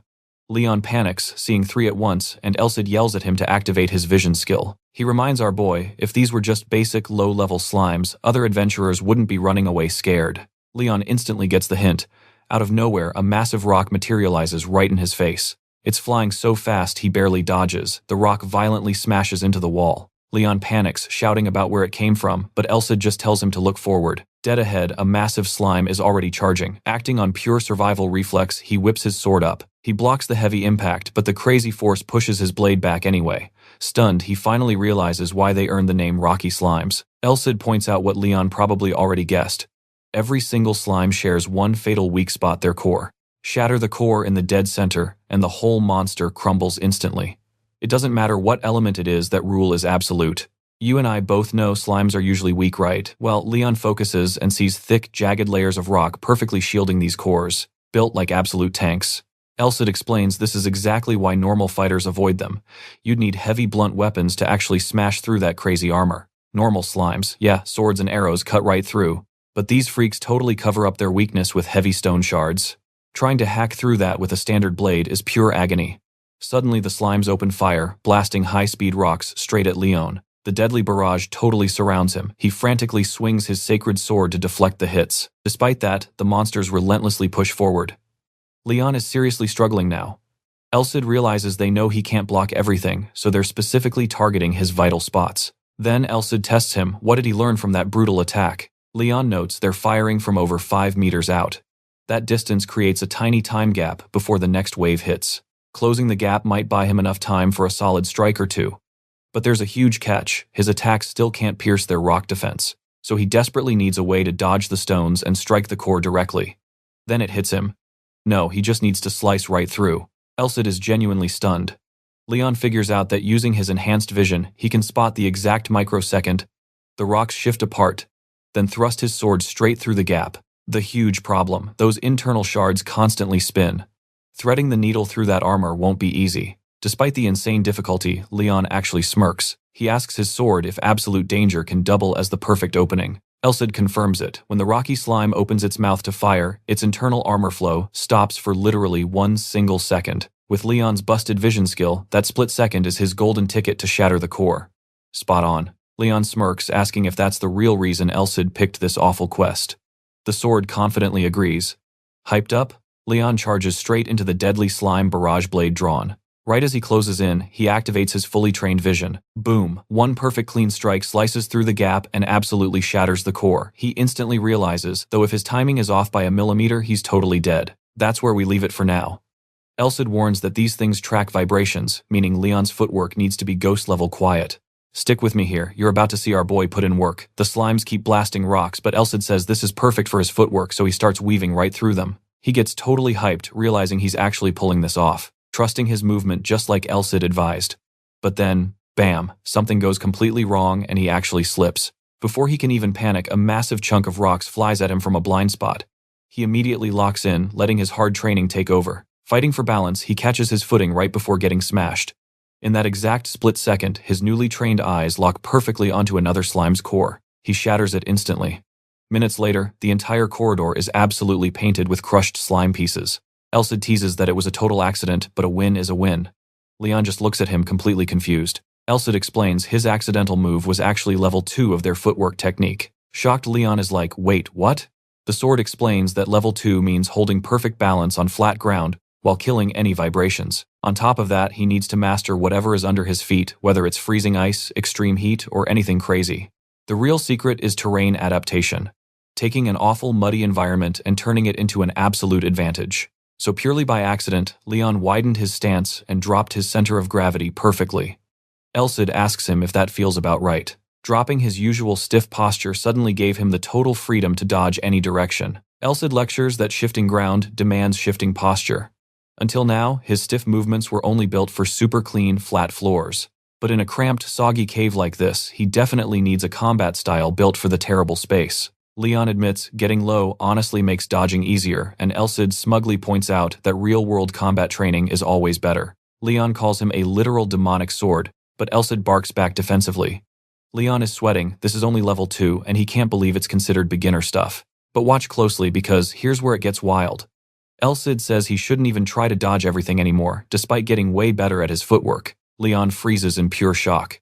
Elsid mocks him, asking if a tiny rock will honestly kill him. He claims it's much smarter to practice minimizing damage, since that actually keeps you alive in a real fight. Basically, he needs to learn to tank smaller hits, instead of desperately trying to block every single thing and failing miserably. He also warns him straight up, stop relying completely on burst moves. With the right timing, he can slice through perfectly, since heavy bursts are completely useless against just 1 or 2 leftover enemies. Annoyed, Leon yells at the crazy sword to just admit he wants him dead. Elsid calmly replies, it's all for his own good. Getting too comfortable now means dying later.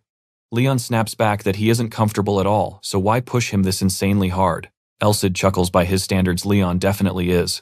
Meanwhile, back at the city gates, people are casually watching the inner wall's entrance. One guard notes, it's been 3 whole weeks, asking what exact time the kid went inside today. The other guard replies before 10, right before the second shift, adding that the kid is an absolute workaholic. He mentions how Leon couldn't even touch the stone slimes initially, but now brings out a fully packed bag daily despite the super low reward. People start pointing. And you and I both know he looks like an absolute boss carrying those 2 massive bags, leaving the entire crowd totally speechless. Leon confidently says today is his final day. One soldier just gives him a very awkward, impressed smile. He explains he completely cleared the wall zones, and since these rock slimes breed so slowly, the town is safe for a good while. Pointing to his massive haul, he calls them the final rocky slime pieces, telling them to officially notify the guild the mission is complete. The guards just exchange stunned looks, staring blankly at the heavy bags packed full of slime fragments. Walking away like a badass, he asks his sword if he's finally ready. Elsid simply replies yes. After absorbing so much raw power from those rocky slimes, it is finally time to learn aura. Later at the inn, Elsid admits this was way faster than expected. He figured Leon would need to absorb tons of power slowly, since slimes are literally creatures made out of pure mana. But because literally no one touched that awful mission for ages, his intense training skyrocketed way faster than predicted. Now, our boy can finally unlock his aura. Elsid notes he is starting way later than most normal people, but asks if he is ready. Leon answers back without any hesitation. Normally, rich noble kids like Leon get a magical baptism at birth to force open their mana paths, then stack up power using rare elixirs. That privilege is the biggest reason status creates a huge power gap. Historically, developing an aura without that expensive baptism was basically considered impossible. Elsid gives a brutal warning. If a baptized person tries forcing open mana paths that are clogged with impurities, their body literally explodes and they die. He naturally tenses up. But here's what you and I need to remember. He's been naturally absorbing raw mana this entire time. And even more importantly, he holds the literal sacred sword. The sacred sword's energy will protect his mana paths and instantly heal the damage. But the pain, absolutely brutal, and Leon just has to grit his teeth and endure it. Stick with me here because the stakes are huge. Elcid warns that passing out means instant failure. It all comes down to sheer willpower as he unleashes his glowing power. Sweating nervously, Leon watches those glowing orbs transform into literal swords of light. Bam! One suddenly drops violently, piercing the main character right through the back. He screams, coughing up blood, thrashing on the floor with the glowing blade stuck in him. Looking up, he sees several more shining blades flying straight at him. Then a massive collective strike. Leon fights with everything he has just to stay conscious, raw agony written all over his face. Watching this unfold, Elcid is completely shocked that he can actually endure 10 swords.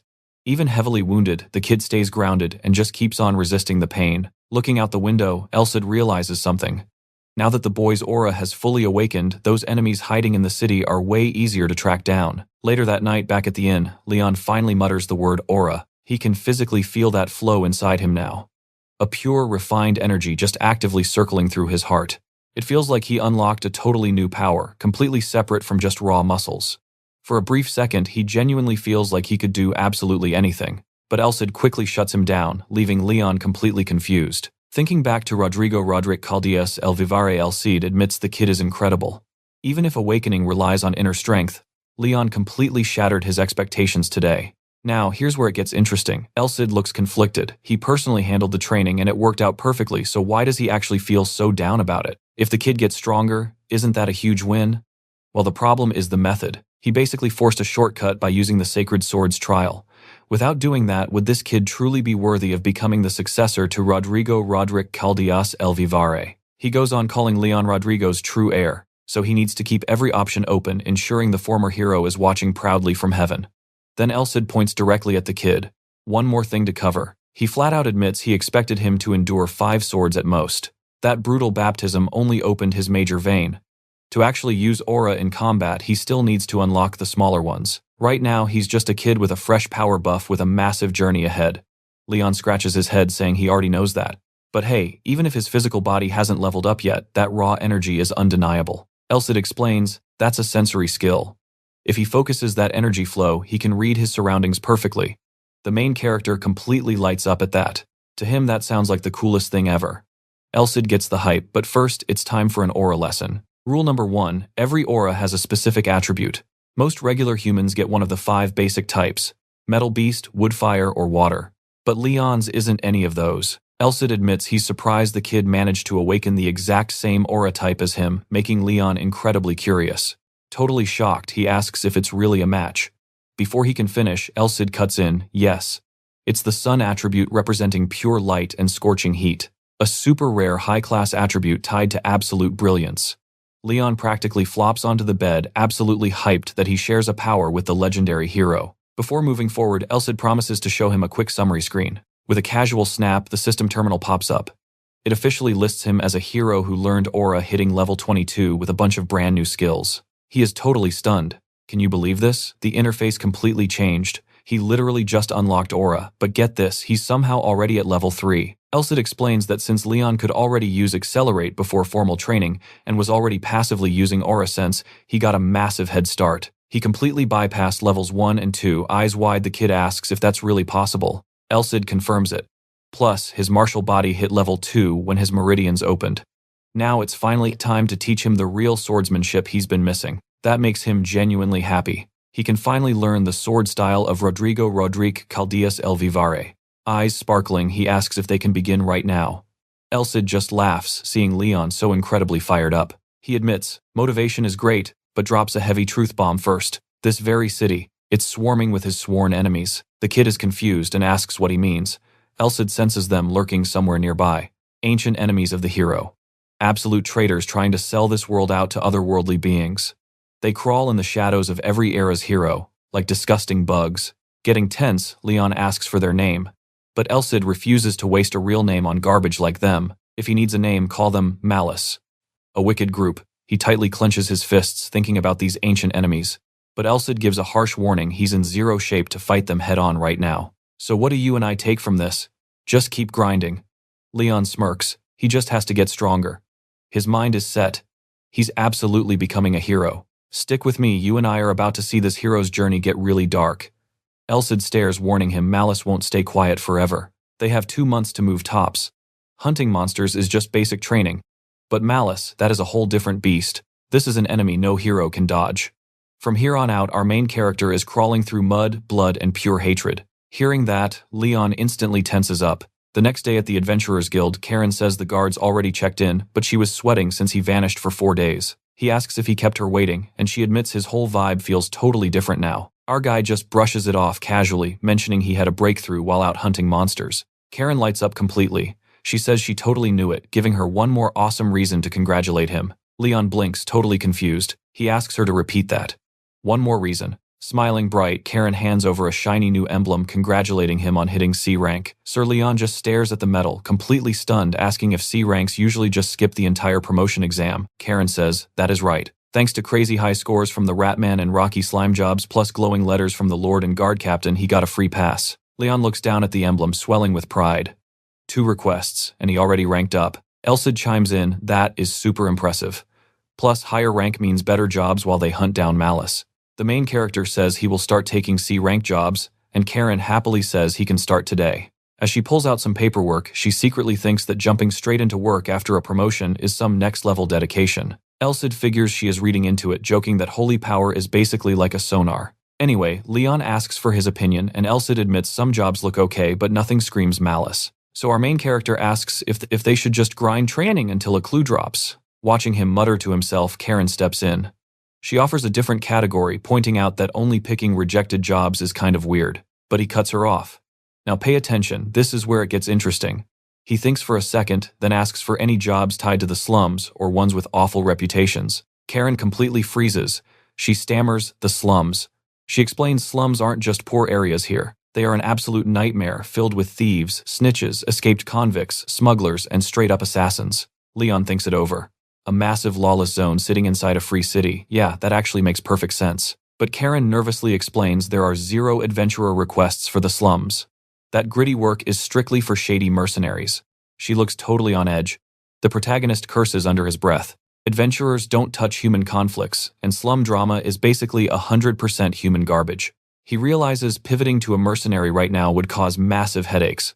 Plus, asking around without a solid excuse would instantly paint a target on his back. A little later, Karen slides a paper across the desk, asking his thoughts on this one. Sir Leon picks it up and scans it. A mission to destroy ghost armors in an old, abandoned mansion. Creepy decorative armors inside an empty estate magically came to life, tanking the property value. Karen warns the pay is trash and most D ranks can't even scratch these cursed suits. But the main character knows his sacred sword will shred them. Karen mentions the estate borders the slums, so it is the perfect excuse to get super close to that territory. Leon realizes a good cover story is everything. And I know what you're thinking, will the slum gangs attack? No way. They absolutely will not provoke the guild, because that means facing high-rank monsters in human form. After all, rank A and above are absolute beasts answering directly to the state. Karen flashes a warm smile. Leon awkwardly scratches his head, feeling a bit shy, and promises to repay the huge favor. But she insists it is totally fine. She is just doing her job. Then she reminds Sir Leon to grab his Rocky Slime bounty plus a super fat bonus from the guard captain. The protagonist eyes the heavy sack of coins, looking insanely satisfied. Then a thought hits him. He asks Karen for one final favor. She nods, suddenly looking a whole lot more serious. Leon asks for directions to the Church of Blaine. Karen looks completely shocked, stammering as she asks if he really means the church. He confirms it, saying he has business there.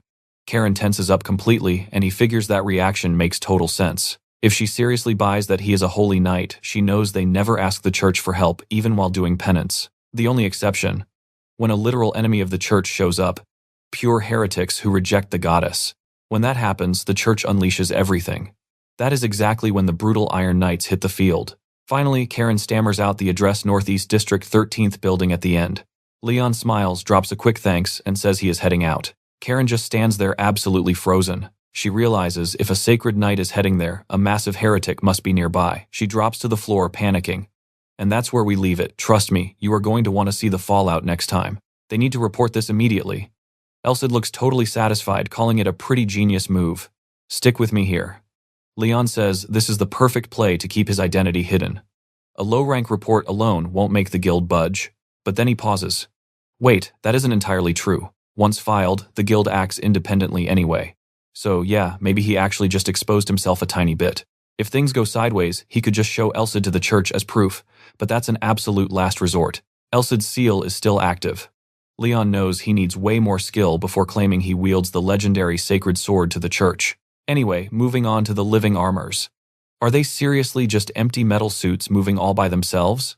Elsid sounds surprised, and straight up says no, completely, catching Leon off guard. He explains, living armor is actually super rare. They move via magic or someone's direct power. Zero free will. Just remote-controlled metal programmed to smash intruders on sight. Our main character wonders, could a mage just easily dispel them? Nope, Elsid says. Normal magic didn't make them, so dispel is useless. It's like ripping the support beams out of a house. The rubble is still there. Mages are basically useless against this. Even so, Leon figures these enemies shouldn't be too crazy. Checking the paperwork, he notices the armor is just an iron alloy coated with silver. Elsid then asks the real question. If they're so easy, why are they still undefeated? If this were a punishment mission, they'd be cleared out by now. The whole thing makes him seriously uneasy. Now, pay attention here. Leon spots another detail is the armor's regeneration speed actually insanely fast. The document reveals that even smashed to pieces, the armor completely rebuilds itself in under 10 minutes. Hunters retreat because their weapons break first. Elsid finally gets why this mission is such a nightmare. An iron alloy living armor boasts insane durability. Leon rolls the paper up, they'll figure it out once they actually arrive. Time to move. Hitting the slums by nightfall, Leon is completely stunned. It is way more packed than he imagined. He calls Elsid, who admits he's felt a really nasty vibe since they arrived. Almost like eyes are watching them. Still, Elsid brags that if they were actually being tracked, he'd have noticed it instantly. He does know what that creeping feeling is, though. Leon asks for details. Elsid blames his own aura sense. Sun aura reacts to outside intent. People see Leon's youth, think he's an easy target, and their shady thoughts brush his aura. Leon shudders, saying that honestly just makes the whole thing worse. He can't believe that prickling sensation is literally just people wanting to jump him. Elsid says, stay sharp anyway. Most thugs are harmless, but some hostile thoughts are actually dangerous. Leon nods, getting the message. Elsid reminds him to never trust strangers anywhere, telling him to stay completely on guard for this job. Feeling uneasy, he pushes forward. Night deepens as they finally reach the creepy mansion. Leon notes it's clearly been abandoned forever.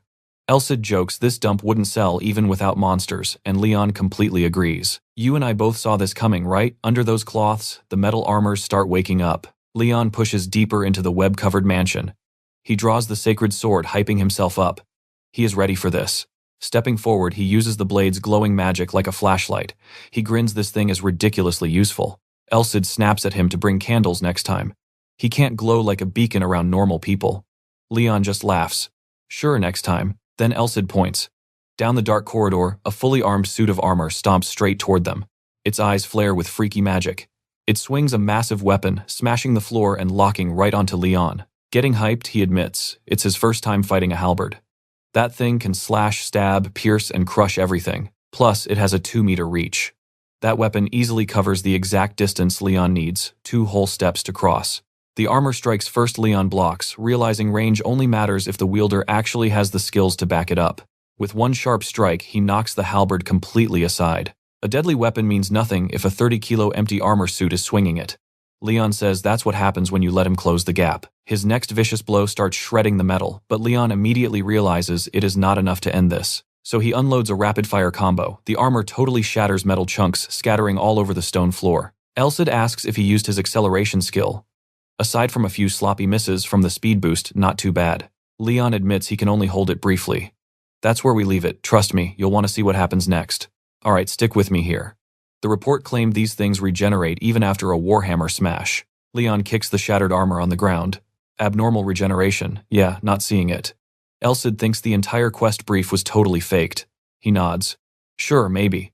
But submitting a fake report is a major Class 2 guild crime. If a hunter dies from bad intel, the guild throws a massive bounty on the liar. That bugs him. Why risk a literal death sentence just to skip a boring punishment? The more he thinks, the weirder this gets. No matter how tanky these suits are, Gru should have crushed them easily. Elsid has 0 clues, guessing maybe every single one is built differently. Leon agrees that makes sense. He decides to play it safe, but Elsid casually points out it is way too late for that. Our guy glances down the dark hallway. Several glowing eyes lock onto him. A massive squad of animated armor is charging. Squinting through the gloom, Leon complains he cannot see a thing. "Hey Elcid, turn up the brightness." Elcid grumbles, wondering if he is a legendary sacred sword or just a glorified flashlight now, but he amps up the glow anyway. Pure holy light instantly floods the room. Leon is amazed. It lights up everything but does not blind him. Suddenly screeching echoes down the hall. The armors start shrieking, desperately covering their glowing eyes. Watch closely, here is where it gets crazy. Thick smoke pours from their hollow eyes and they rush him all at once. He reacts instantly, dodging and countering. He realizes these metal freaks are totally jumping him. Their attacks are super basic, but their teamwork is weirdly flawless. Something feels seriously wrong here. This would only be scary if they were living knights. He scoffs, wondering how long they expect spamming the same moves to work. Suddenly, Elcid screams his name, and Leon finally realizes exactly what is off. That tiny distraction almost gets his skull cracked in half, but he dodges perfectly. He jumps back, creating space and snaps. What the heck? Elcid drops a bomb. "Those are not living armors at all." Leon yells back. "Then what are they?"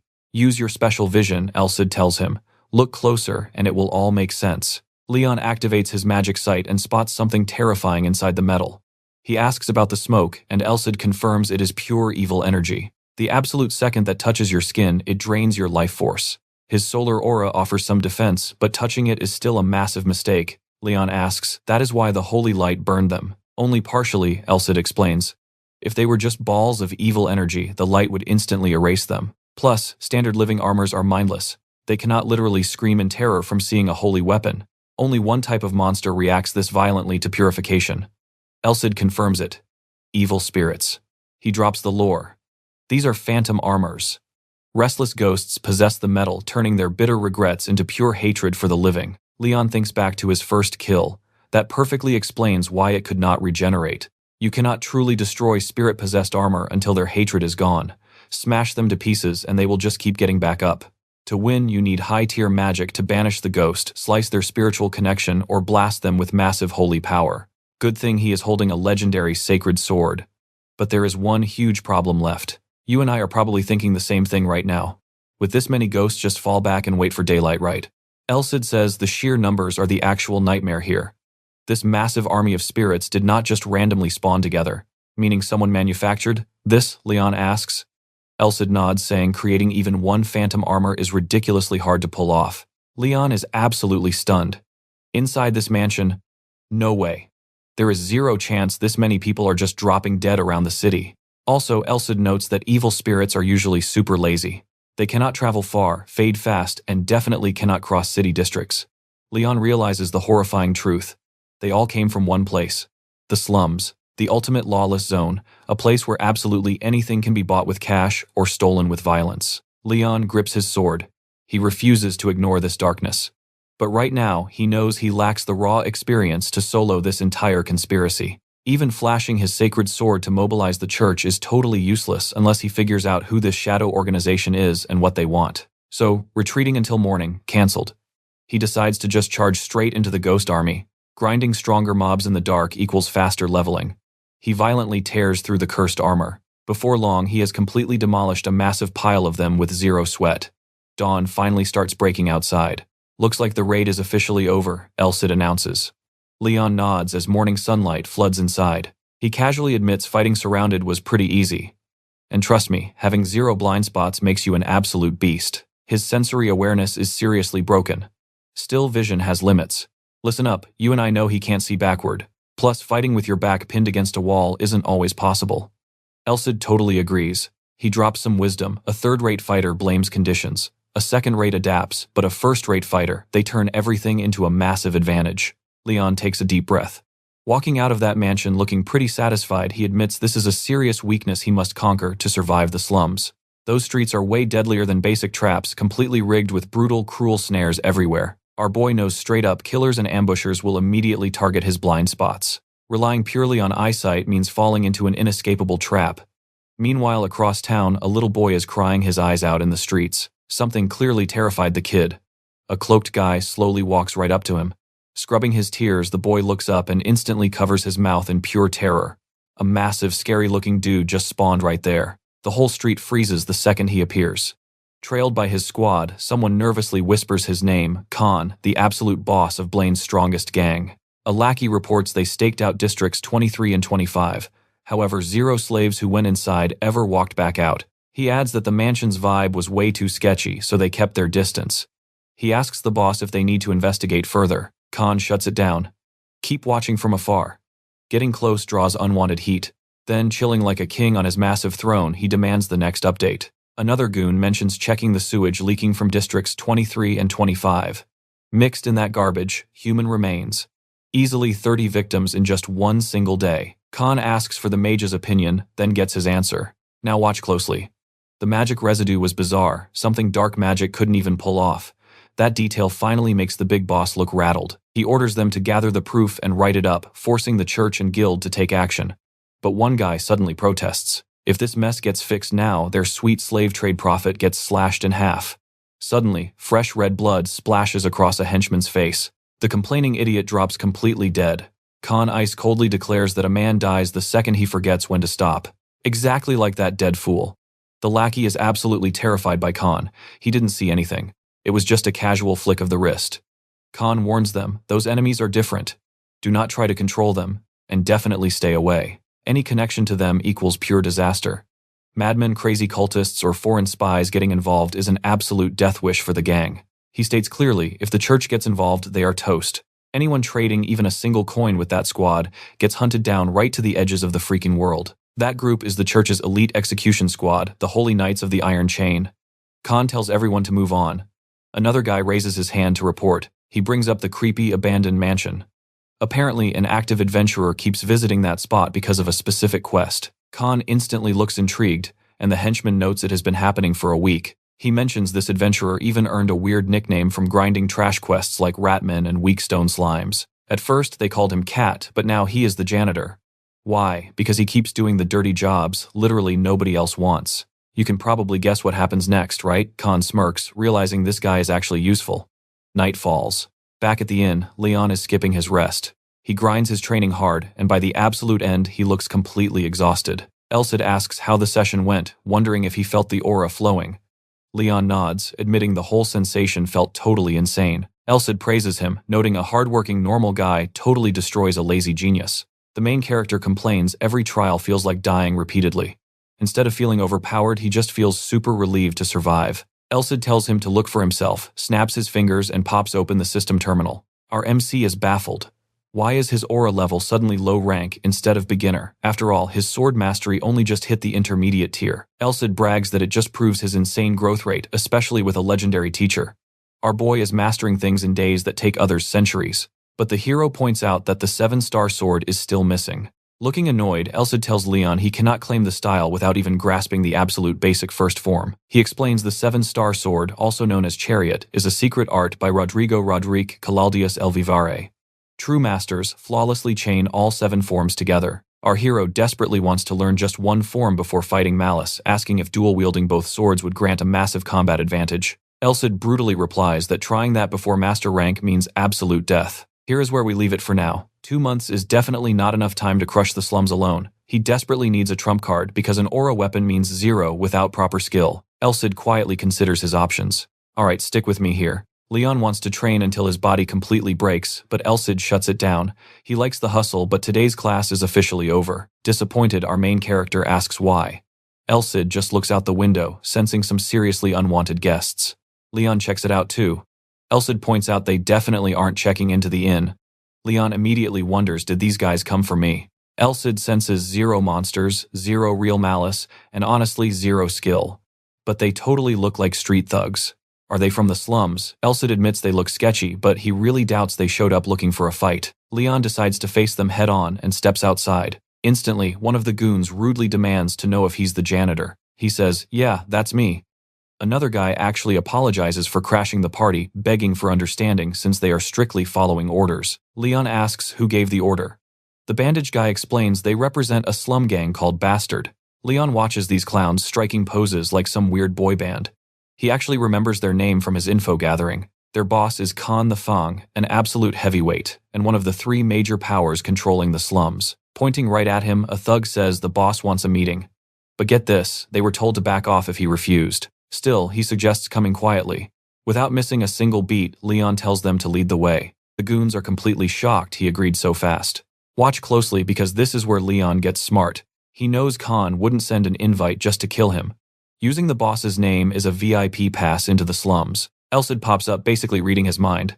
Leon just smirks and confirms that's exactly the plan. Under a clear night sky, Leon follows the gang. He figures Khan wants to hand him sketchy jobs the official guild would never allow. If Khan wants to use him as a pawn, Leon is ready to play him right back. Inside their hideout, a thug points deeper down the hall. Suddenly, some random guy rushes past and brutally body checks a thug. The man crashes down, sending apples flying everywhere. The poor guy stammers a panicked apology. But the thug just glares, snarls like a beast, and starts viciously kicking him, screaming about watching his step. Leon is clearly pissed off by this, but Elsid firmly tells him to stand down. Outraged, our hero demands to know why. Elsid warns him to lock his emotions away. If Khan spots even an ounce of hatred right now, the entire plan fails. Leon understands, forcing his burning anger back down. Taking a breath, he lies and says he's fine. Later that night, as they finally arrive, Leon realizes this has to be the main base for Bastard. Elsid dryly jokes that at least these criminals actually know how to clean up. Leon studies the walls, noticing obvious battle damage. He guesses they leave those brutal marks on purpose, which Elsid confirms is just a classic flex of raw power. Suddenly, an absolute giant looms behind our hero, asking if he's the guy they call the janitor. Pure instinct takes over. Leon draws his blade, spins and strikes with everything he has, but the giant blocks it with a bare wrist. Flashing a wicked grin while holding the blade perfectly still, the beast says, "Janitor is an awful nickname." Leon is completely rattled by his heavy aura. Then the giant winds up to counter. "You and I both thought he was dead here, right?" Leon stares as a crushing blow comes down. But insanely, the giant's punch stops an inch from his face. Even without touching him, the sheer wind pressure cuts Leon's cheek. As the dust settles, our guy realizes dodging that was literally impossible. The shockwave was just that devastating. If that fist actually connected, his head would have popped like a balloon. Leon finally understands what helpless prey feels like. The giant actually praises his nerve, saying he expected 0 spine from a rank C piece of trash. Tapping his chest, the boss declares he's the chosen one. Wiping blood from his face, Leon simply asks what exactly he was just chosen to do. Khan laughs, saying it's for the job offer, obviously. Wasn't that the whole reason he followed the gang inside? Khan promises to hand over exactly what he wants. Leon is suspicious, asking what that means. Smiling like a predator, Khan reveals he did his homework. At the academy, Leon was the second best commoner. Through absolute grind and sweat, he crushed a ton of spoiled rich noble kids. Dropping out, he hit the Adventurer Guild and instantly grabbed the attention of elite rank C veterans. Leon listens, realizing this guy truly is the apex predator here. Khan seriously has spies in every single alleyway. The boss boasts that he completely understands why Leon ditched the academy. He thinks Leon rejected the Night Path because he refused to bow down to snobby nobles. Both Elsid and Leon are completely thrown off by that wild theory. Khan keeps going, claiming Leon beat up rich brats and became a free adventurer to avoid being a corporate lapdog chasing useless gold. He thinks our boy saw the bigger picture, choosing a path where the real underground bosses could put him to work. According to Khan's twisted logic, that is exactly how Leon hit rank C so insanely fast. Leon remembers fighting basic ratmen and slimes for his badge. So what do you and I learn here? When a giant boss makes up a cool backstory, just agree. Stick with me here. MC and Elsa just listen in stunned silence. Khan has it completely wrong. Khan claims if this was about money, he wouldn't have done any of it. He figured out the real goal right from the absolute start. Completely fired up, he declares that goal is fame, the one thing snobby nobles can't control, and the ultimate ticket to raising your social status anywhere. He is dead, sure, that's why Leon answered his summon instantly. Despite the dangerous slums, our protagonist showed up anyway. Khan calls it proof. If our guy takes this crazy job, that wild dream is guaranteed. Looking serious, MC nods along, while secretly thinking this dude is totally insane and writing his own fanfiction. Elsid calls it pure nonsense, but admits it perfectly matches Leon's past jobs. To any outsider, he definitely looks like a fame-obsessed maniac. This misunderstanding is way different from Rodrigo, but hey, why bother correcting him at all? Khan might become a huge enemy later. Since he is so completely wrong, our protagonist decides to play along and hear out his wild pitch. Khan just glares with a super heavy, threatening look. Then the intense meeting continues. Khan explains slum folks are naturally suspicious of random outsiders, but they don't block them entirely. It's pure survival of the fittest here. Power-hungry troublemakers pop up constantly. Because of that, he totally ignored the new group's shady moves for 4 whole months. Everything changed when they conquered districts 23 and 25, dropping roughly 200 bodies in a single day. Now watch closely. Leon remembers the cursed armor, wondering if malice connects to those abandoned mansion suits. Khan keeps talking. The slums have 3 big rulers. First is Simon, a greedy loan shark named the Golden Pig. Next is a mysterious killer known as the Coffin Keeper. Nobody has ever seen this guy's real face. Then there is Khan himself ruling above them. Leon figures Khan just seems strongest because they met first, but those wild nicknames make the others hard to picture. Khan says districts 23 and 25 belong to Simon. After losing 200 people and massive amounts of unpaid cash, Simon completely snapped. He hired mercenaries from rank D all the way to B, and they all got brutally slaughtered. MC is absolutely stunned by this. He asks who these people are, and Khan admits he has zero clue. Leon realizes they must be insanely strong to wipe out all those mercs. The Empire should definitely be watching a massive threat like this. If Khan is telling the absolute truth, that huge phantom armor army in the mansion makes perfect sense now. Khan reveals everyone who tried digging deeper ended up completely dead except him. He curses out Simon for acting terrified. The Coffin Keeper is just watching while Khan's men avoid starting an all-out gang war. He adds they would totally complain if he didn't check it himself. He gets it, but basically sums things up. Everything became a tense, non-aggression standoff. Khan confirms that is exactly it. I know what you're thinking. Why call him? Well, after testing our fame-chasing adventurer, Khan became absolutely certain. Our guy runs straight toward danger, never away. So Khan figured he would never refuse. MC says it sounds like Khan just wants a hired killer to betray the guild and be used. Looking super pleased, Khan calls him totally sharp. He claims having a smart guy beats a bunch of idiots. But Leon just flatly replies that he absolutely hates gangs. To Leon, Khan just wants outside muscle so he doesn't lose power to those dangerous enemies. MC realizes malice is the bigger threat right now, but this Khan guy could become an even worse nightmare later. So MC agrees, but asks how Khan will make the guild move. Khan answers by showing him some stacked documents. He starts reading the documents and is completely startled. The more he looks, the worse it gets. The papers hold solid proof that slum residents are being sacrificed directly to malice. Even Elsid is totally shocked. He realizes the victim count could be hundreds or maybe even thousands. A truly sick feeling hits Leon. In a lawless place with zero control, nobody really knows what is happening. Elsid sees his reaction and speaks up. He warns that the guild leaders are way more stubborn than MC thinks. They would never trust shady evidence. Leon realizes that is why Khan needs him. Khan immediately agrees. He says Leon will become solid proof the guild simply cannot ignore. Living proof. Our hero calls it unbelievably shameless, because whether he comes back alive with a report or dies becoming evidence, Khan completely wins. Khan just bursts out laughing and asks if he is in. MC calls him a total bastard, since dead or alive he is useful either way. Khan presses for an answer.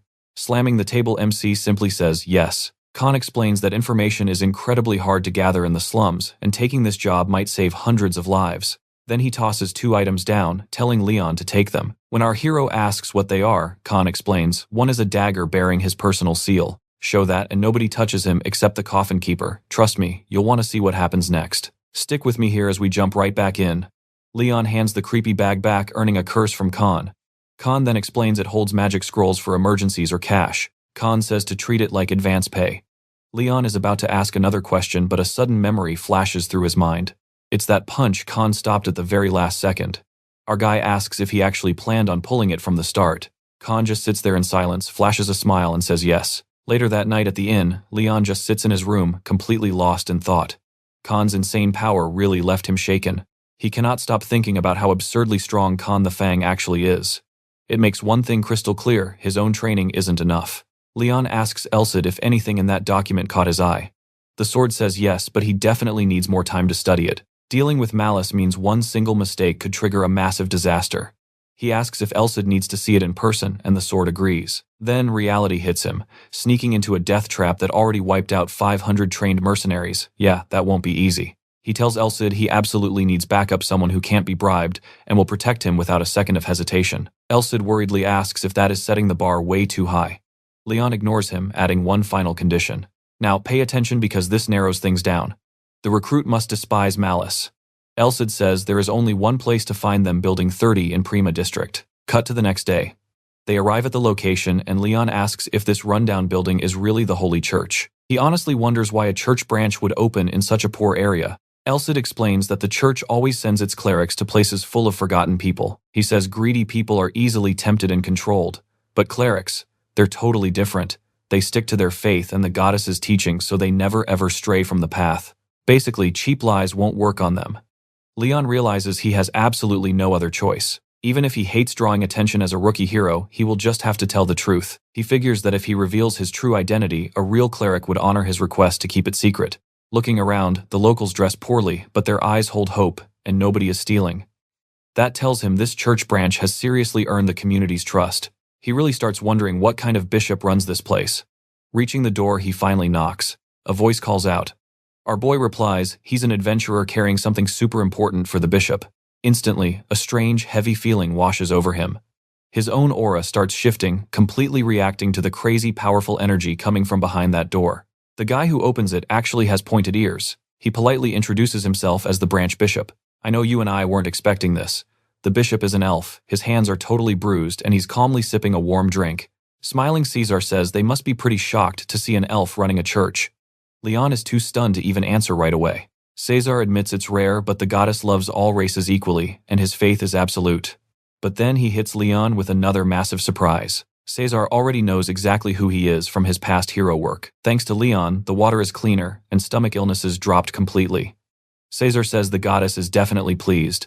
Feeling super awkward, Leon just says he's honored. Suddenly, his tone drops to dead serious. The bishop reminds Leon about that important thing he mentioned. Taking a deep breath, he steels himself. Instead of explaining, he just asks Caesar to read the documents first. The elf takes the papers, reading them very carefully.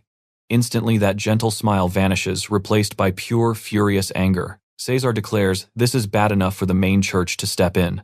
That gives Leon hope, but Caesar warns that the source might look highly suspicious. Basically, headquarters will waste time sending someone to confirm it first. That's just way too slow, and Leon totally agrees with him. So he asks if Caesar knows any strong fighters who can help him investigate districts 23 and 25 right now. Caesar apologizes. Nobody at this branch is a fighter. Sure, some know healing and support magic, but they would probably just get in the way on a deadly mission. Leon feels his very last option slipping away. But then, Caesar, anger flaring up again, says, fine, he will just go himself. Both Leon and Elsid are completely stunned by that. Caesar insists he cannot leave this to anyone else. Being a bishop definitely does not mean he is afraid of getting his own hands dirty. Leon only wanted a recommendation, not a high-ranking bishop on the front lines. He asks if that's safe, and the elf actually looks offended. He asks Leon if he really looks that incredibly weak. Catching a glimpse of his battle scars, Leon instantly reconsiders. Then Caesar just extends his arm. Crimson aura gathers in his palm. It's pure fire aura packed so intensely it literally burns the air around it. That level of technique could rip through a person like tissue paper. Elsid notes that kind of speed means Caesar survived countless brutal battles, putting him near Khan's level. Leon finally realizes why this guy is a bishop. So, what do you and I take from this? Don't underestimate elves. Caesar smirks and Leon awkwardly admits he'll probably be the one slowing them down. With a warm smile, Tizer tells him to drop the heavy flattery. 50 years ago, he was part of the legendary Iron Chain Holy Knights. But today, just a simple retired old soldier taking it easy. You and I know exactly what that means. The strongest force on the entire continent. Our guy is absolutely vibrating with excitement right now. Leon humbly bows, leaving himself in Tizer's capable hands. But the elf chuckles, saying the honor is all his. Tizer asks him to wait out in the front garden for just a second while he grabs his trusty old weapon. Our main character is totally starstruck. He is actually partying up with a literal Iron Chain legend. In his head, he is picturing an elegant, glowing bow. Something graceful. Something perfectly suited for an elf.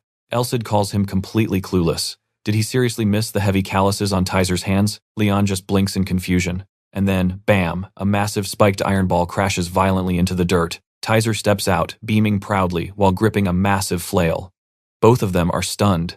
Standing right there in the garden, Tizer decides to give them a little demonstration. He winds up that heavy flail and absolutely launches it. The massive spike shatters the nearby rocks into dust.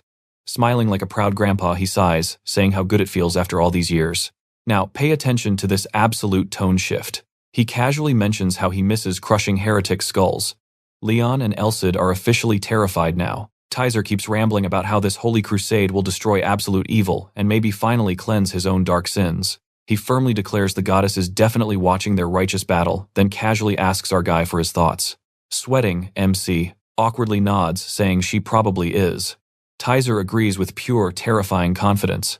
Cut to later that afternoon, navigating the shady slum district streets. He nervously whispers to Elsid, asking if the bishop is still following them. Elsid confirms. They made Tizer change into casual clothes.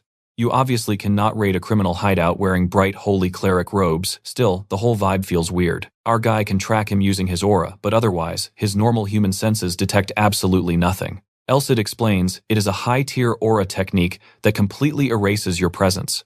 Moving while using it is insanely hard, but Tizer is a literal master. Suddenly, some drunk guy stumbles right into the spot where the elf is walking, instantly yelling. A bystander looks over totally confused, wondering who the drunk is shouting at.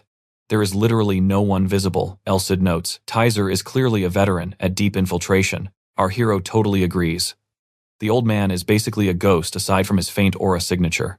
Elsid points out that honestly he should not even sense that.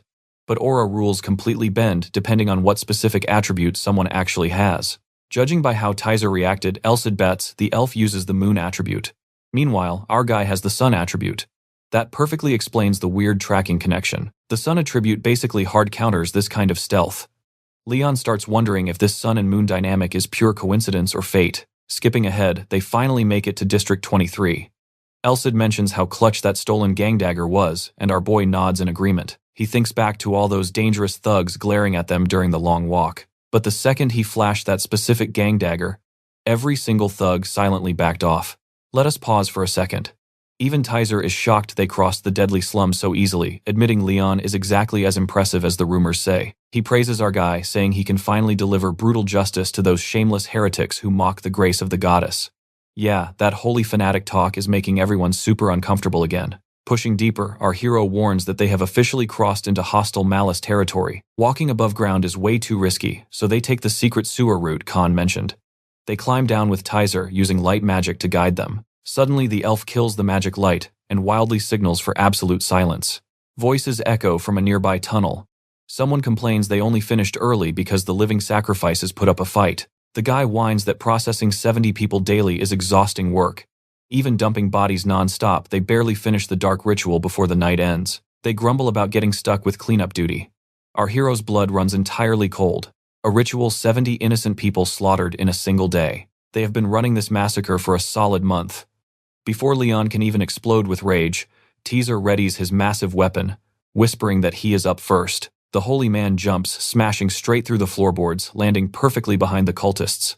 Without missing a beat, that spiked flail is already crushing a guy's face. Smooth, brutal, and terrifyingly practiced. Both guards drop lifelessly in mere seconds. Flustered Leon climbs up. Tizer casually reminds him they are doing a stealth mission.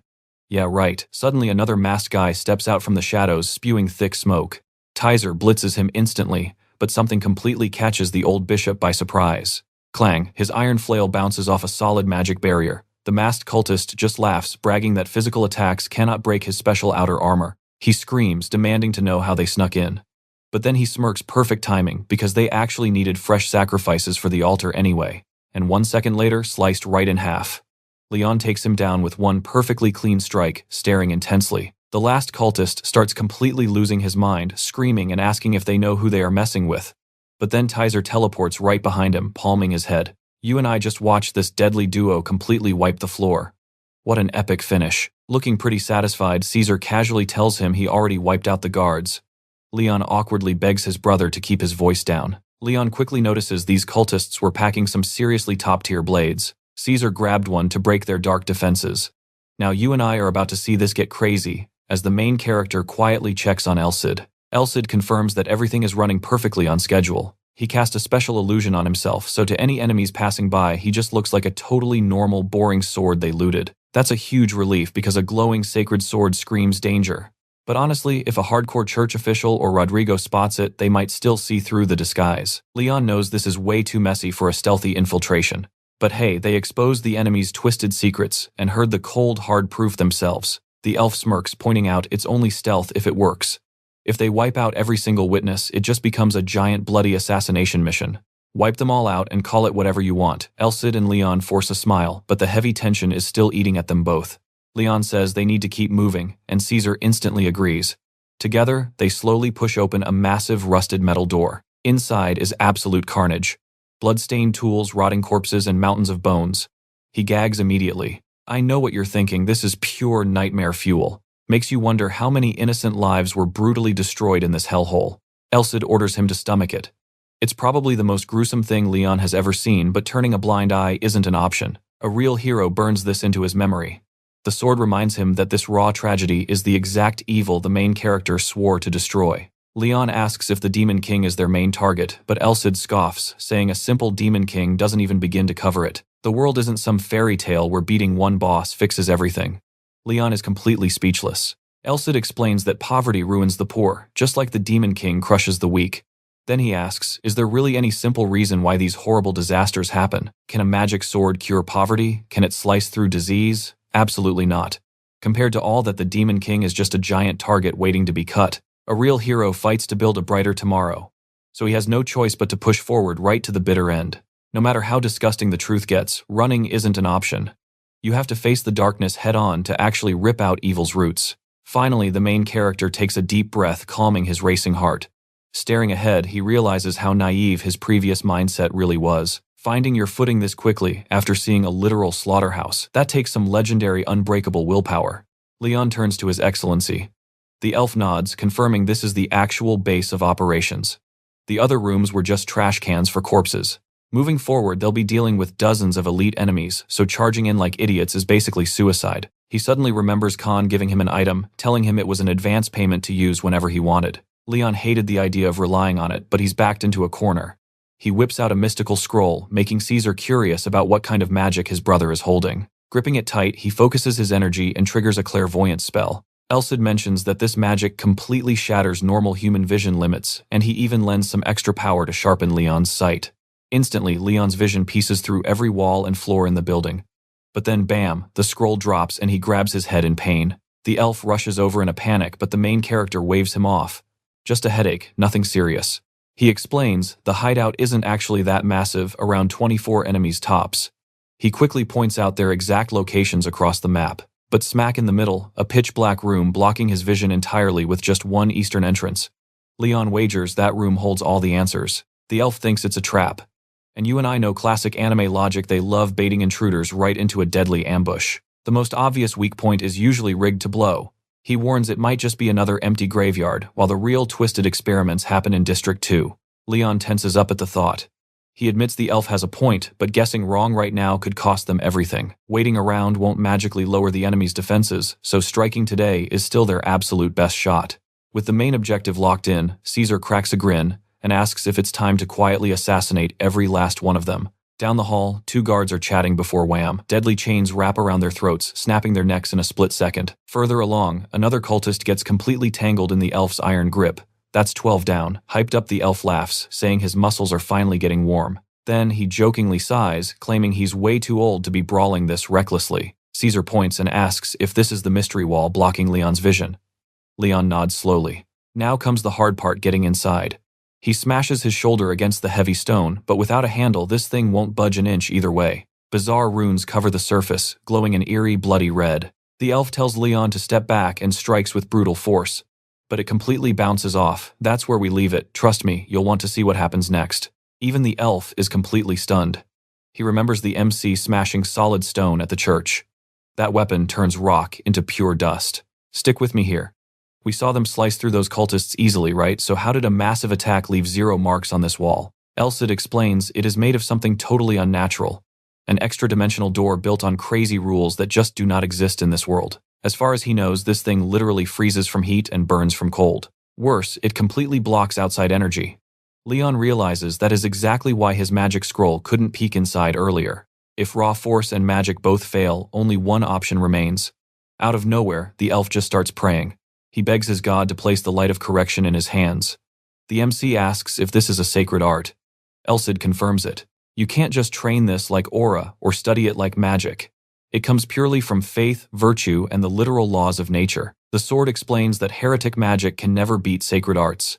The elf finishes his prayer, touches the wall, and boom, massive cracks spread everywhere. Leon hypes him up.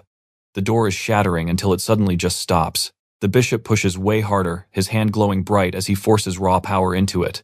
Our MC asks, wait, aren't sacred arts supposed to be way stronger? Elcid says, yeah, absolutely. But if this door can actually block a bishop's sacred power, It is insanely tough. That means it is hiding something massive, not just some random trap. He tells Leon to finish the job, promising to back him up. Leon nods. As our MC gathers his raging aura, Caesar watches in total confusion, shouting out for his brother. Watch this part closely. The MC screams, rushing in with an absolutely devastating strike. An energy blade violently tears through, and the door shatters into countless pieces. Shocked, Leon asks if the thing just vanished.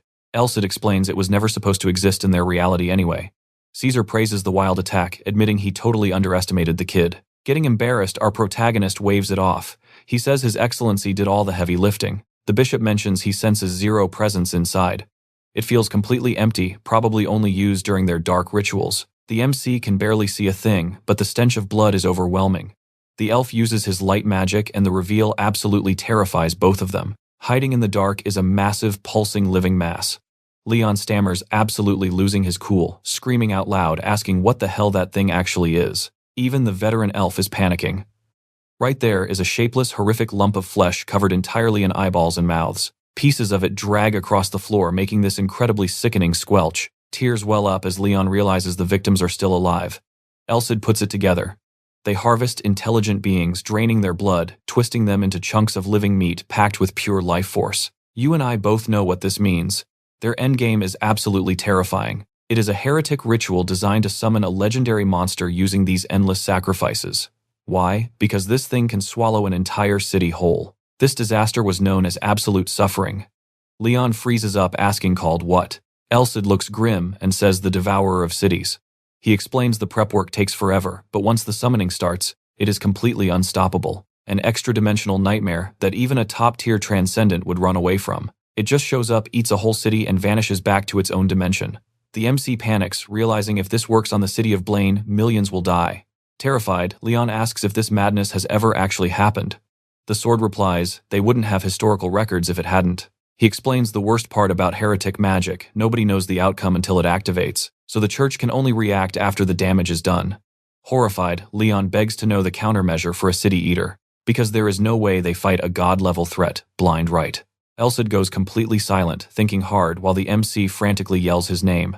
Finally he says, this place only processes the meat, which means it isn't enough yet. Plus, the security here is way too weak. Leon gulps, asking if they have enough bodies. The sword confirms they are at 90% capacity. The ritual is ready to start. He says the cult will strike the second citizens evacuate, leaving our boy totally paralyzed. Elsid says they need a highly direct approach. Leon blinks. Direct. The sword says rally every fighter in town and raid District 25 immediately. A summoning this massive requires a gigantic, vulnerable magic circle, so if they smash the enemy base first, it stops the monster. Leon realizes that means an all-out war. His master completely agrees. Pushed to the edge, those insane cultists will use their trump card. See, the most terrifying thing about heretic magic is its insane defense. It links to another dimension, completely blocking normal attacks. But wait, he adds one detail. Our guy holds the ultimate cheat item, the sacred sword. Elsid plans to exhaust the cult with a brutal frontal war, then execute them instantly. If the villains still don't know about his holy weapon, they are walking into a death trap. Leon realizes these cultists aren't stupid. They will definitely set up a deadly ambush. So what do you and I think happens next? Let's dive right into this madness. Fired up, he decides to take the risk. The elf looks right at him, shouting for Brother MC. We need to leave now. The enemies definitely know someone is inside now. Leon crouches, grabbing a piece of that dead creature. He stares at it, wondering how something like this could even stay alive. Tossing it in his pouch, the elf steps up. He readies his weapon, extending that heavy flail chain, and charges straight at the giant beast. Smash! He bashes the monster repeatedly, completely ripping it apart while staying ice cold amidst the chaos. After that brutal display, they sprint for the exit. Cesare yells at him to move, and he totally agrees. The cultists spot them running away. One totally panics, crying over their ruined, long-prepared sacrifices. A voice barks out an order: stop chasing and seal the base completely. Soon they finally step out into the night. Totally exhausted, Leon notices the cult stop chasing. Cesare confirms it, their presence is fading away. The elf laughs, saying this feels like poking a beehive as a kid. Back then, he survived by jumping into a pond. But this way worse. No pond to save them here, and those monsters were definitely not normal bees. Church backup will take forever to arrive, so he asks what MC thinks. Our guy falls deep into thought. Elsid's plan definitely requires someone with major authority to mobilize everyone. He thought about exposing the sacred sword if things got really bad. He trusts His Excellency, sure, but he really wants to keep that weapon a total secret. Now pay attention, because here is where it gets good. Leon figures His Excellency definitely noticed his power during the fight, so he simply says he has a great plan. Sometime later at the church, they sit down with some tea hashing out this massive crisis. Cesare thinks it over carefully. He admits it is pretty risky, but absolutely worth a shot. Honestly, they have zero better options right now. Leon asks if he is totally serious about this, and Cesare nods yes. Our main character thanks God internally. Explaining this insane stuff and getting people to believe it is hard enough. He knows he would have laughed if he heard this cold. Since the Devourer of Cities is top secret even inside the church, they decide to call his plan a simple deduction. As for breaking that massive barrier, he cannot mention the sacred sword. His only excuse is claiming his solar aura works perfectly against these heretical dark arts. Cesare agrees, noting solar aura is a top-tier trait for church recruitment. It is so rare that Leon is the very first person he has ever seen with it. Now he finally gets why it is so special. MC says it is settled. They are going to mobilize the guild and army, lead them straight to the enemy base, and let a small elite team strike from the inside. The elf points out they need two things: a fully mobilized army and guild, plus a heavy-hitting team to infiltrate the base. The army part is super easy if His Excellency just gives the word. I know what you are thinking. They need elite fighters, right? Cesare says the team needs rank A guild members to survive those dark arts. Leon thinks hard and suddenly, boom, it clicks. Super excited, he asks what His Excellency thinks about recruiting absolute beasts from the slums. The man repeats, from the slums. Our guy says there are actually two people there at rank A level. He suggests the prey and the guardian of the coffin. Cesar questions if they would even agree. MC says they will have no choice if the elf talks to them. Then Cesare suddenly realizes something. With bright eyes, he asks if this counts as recruitment. Leon offers them a chance to serve the church. Once he shows the iron chain seal, they will definitely cave. Elcid says he would probably get stabbed saying that.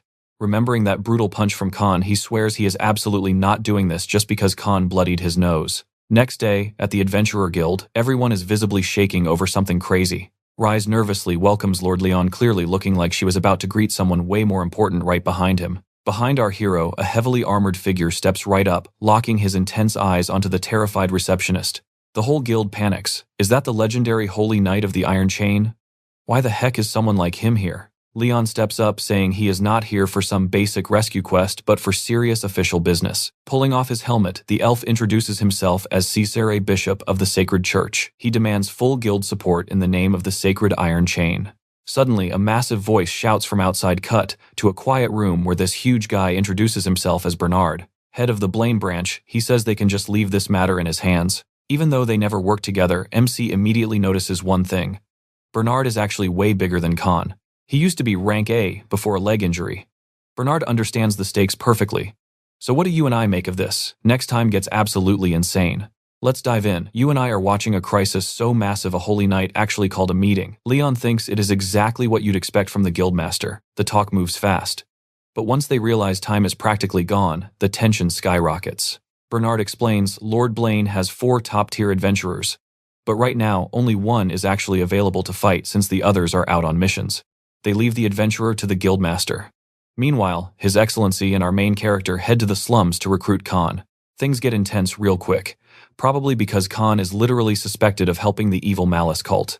But honestly, Khan has absolutely zero choice but to agree. Kaiser threatens him directly. Refuse and everyone goes on the heretic kill list. Good luck running then. Leon knows that brutal threat totally broke the guy. Khan realizes he played himself. He wanted to wipe out the cultists and make the guild suffer at the exact same time. Kaiser drops another bomb. This order isn't just for Khan.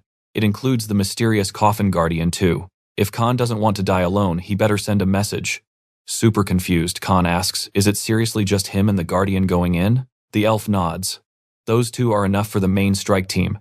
Everyone else will just evacuate citizens and stay far away from the carnage. Khan asks if the plan is to just snipe the boss with a tiny elite squad.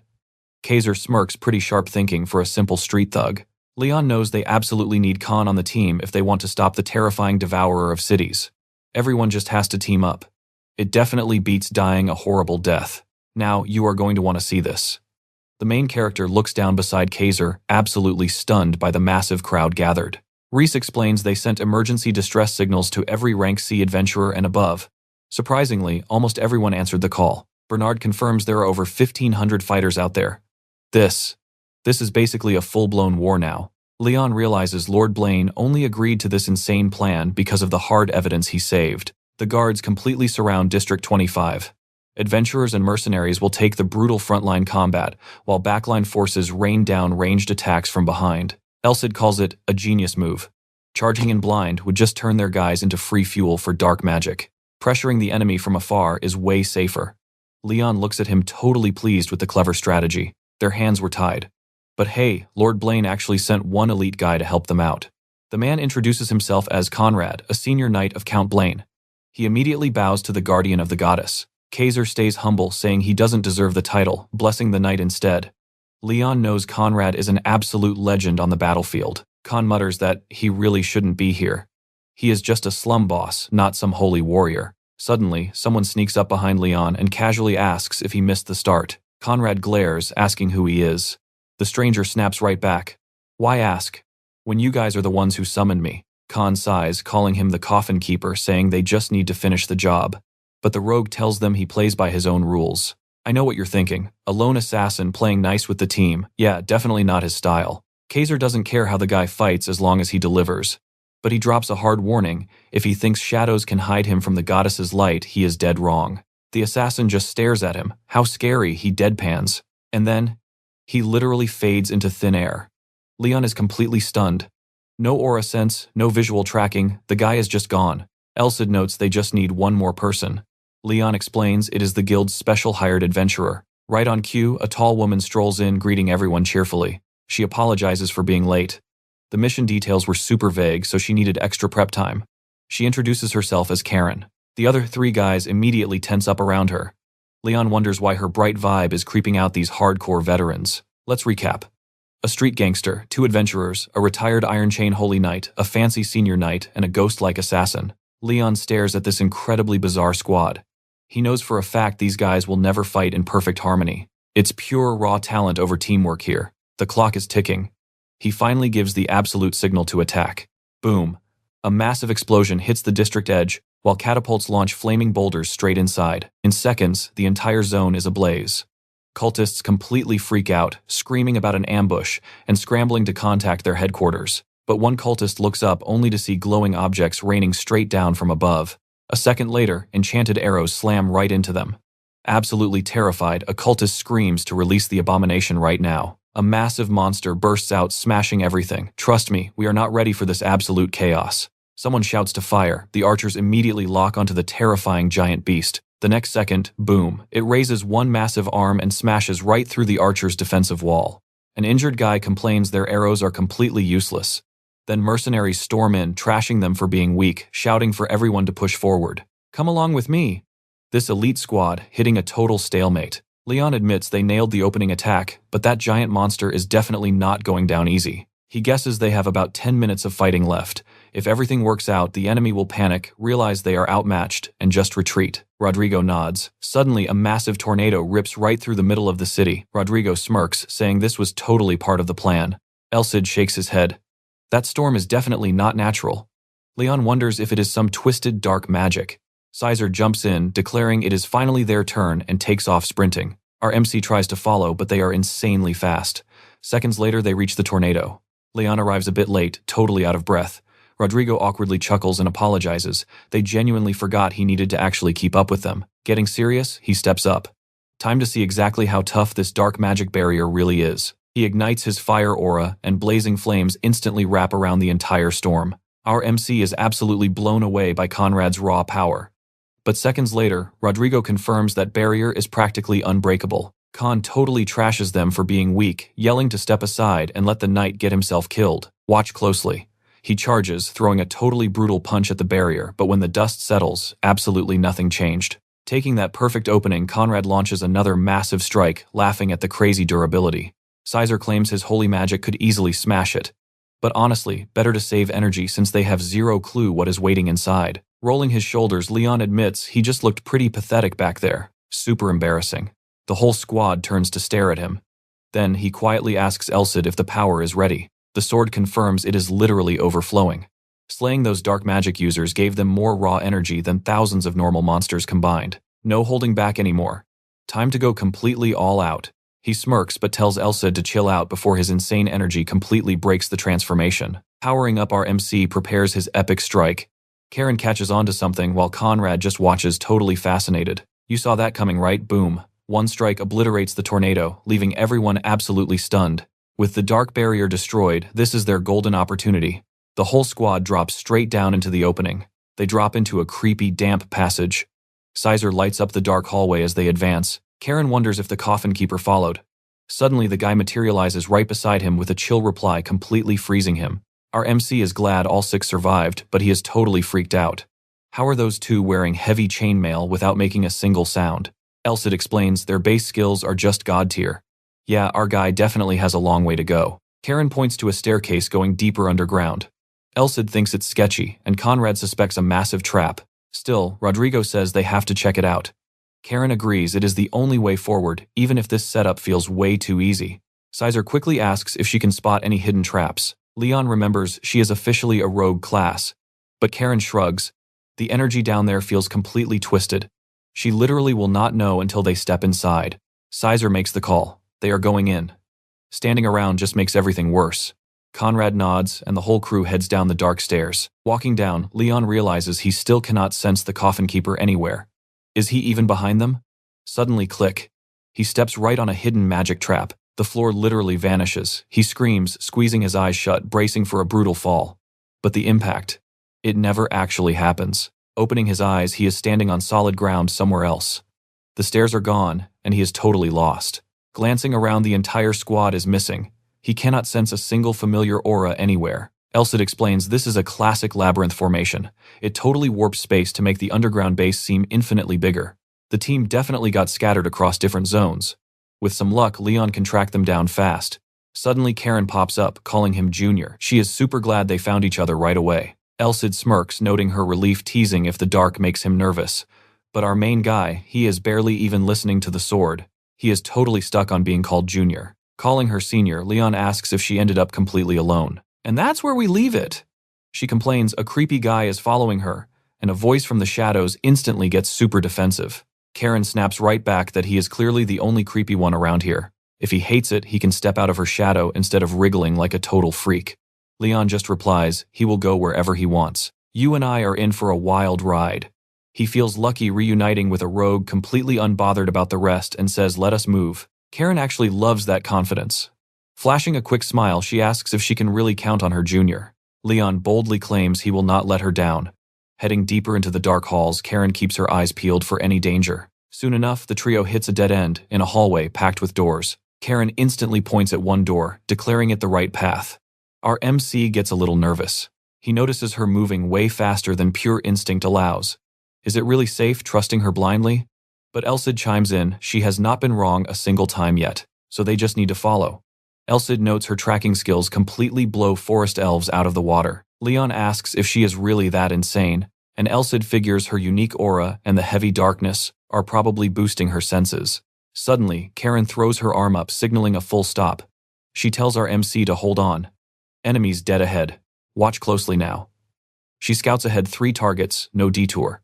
Then she flashes a grin and asks what his next move is. Reading their auras, Leon realizes these guys are way stronger than the District 23 mobs.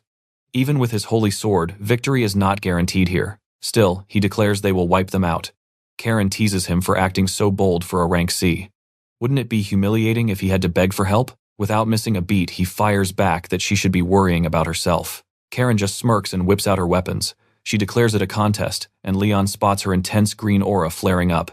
A split second later, she launches straight up and literally sticks to the ceiling. Leon asks if that is some crazy aura skill. Elsid confirms it, adding, she is insanely talented and clearly trained like a beast. He warns our MC if he wants to keep pace with speed demons like her, his footwork needs a massive upgrade. Leon says he already knows. The 3 creepy cultists mind their own business, until one of them suddenly spots something lurking right above. It is Karen just casually waving down.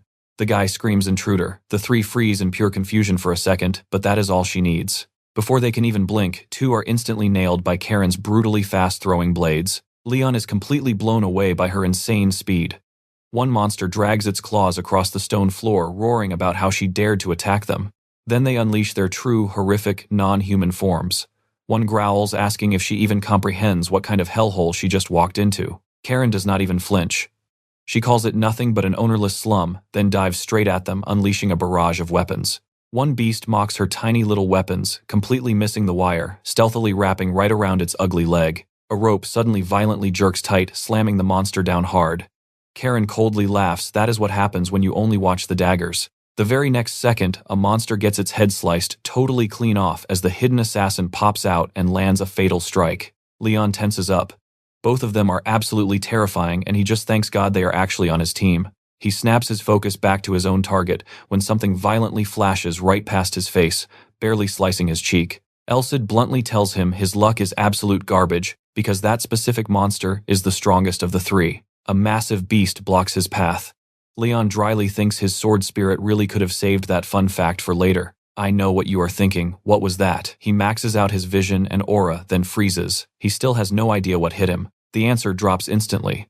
The monster exposes nasty rows of spikes layered across its chest, sending a quick shiver down our hero's spine. The attack style feels oddly familiar, just like those rocky slimes.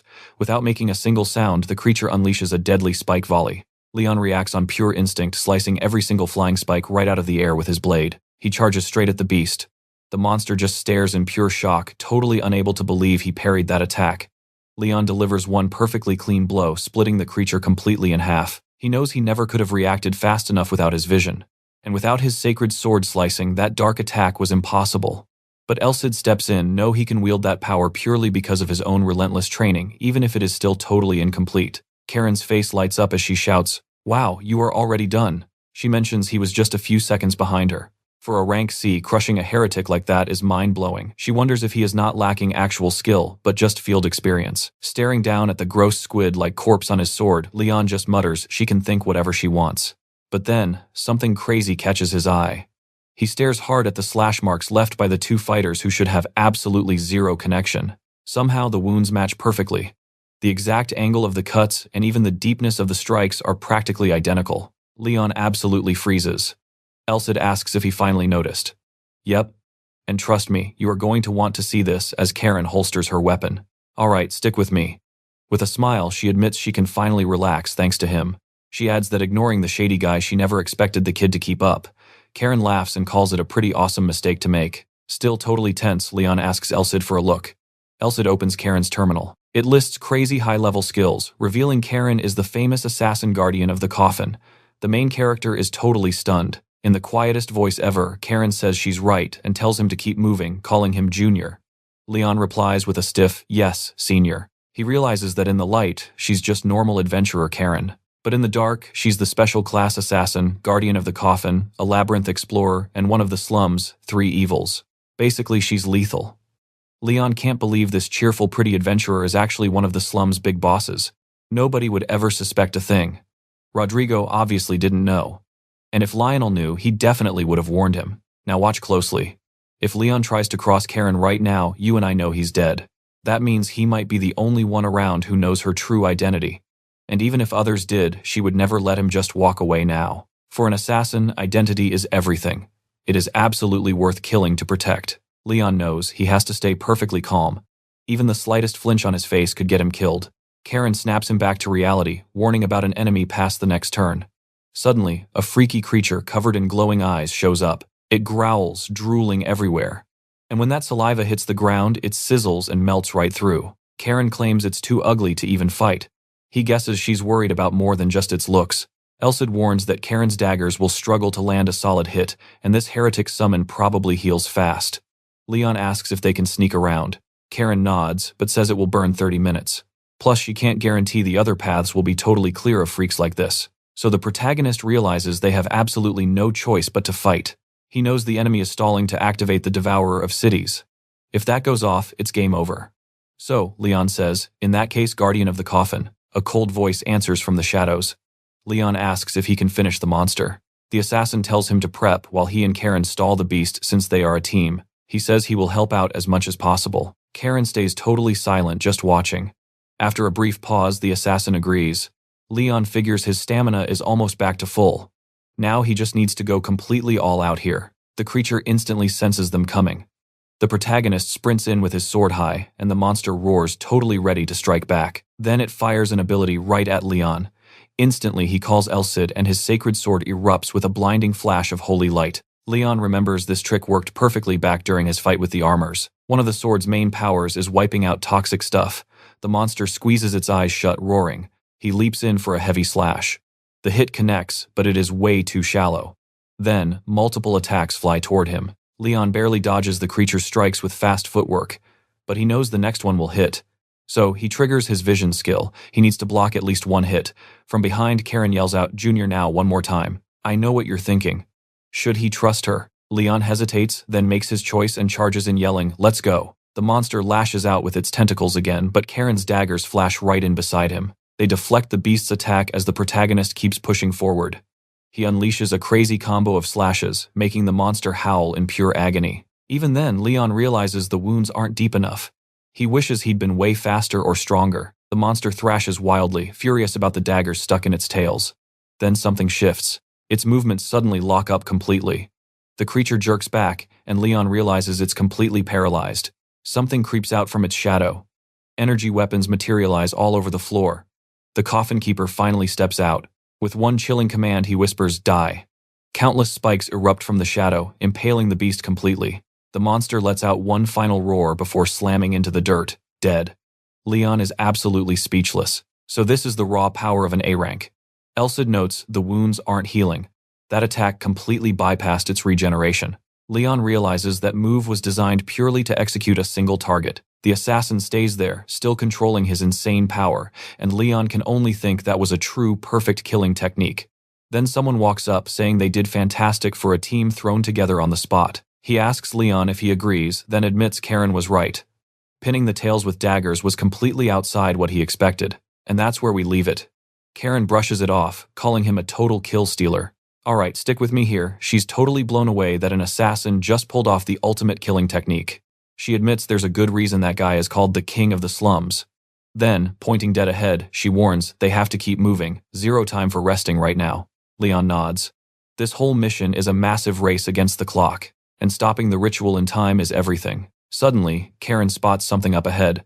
She does a quick head count. 8 heretics in total.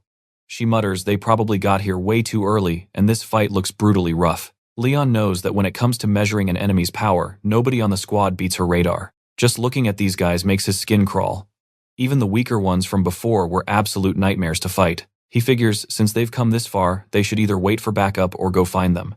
Karen says both options suck. They might show up way too late or miss their allies entirely. She's super annoyed they still have to gamble like this. Our main character is still surprised by how casually she treats this. Then boom, everything flips. A massive explosion rocks the area, tossing Leon forward.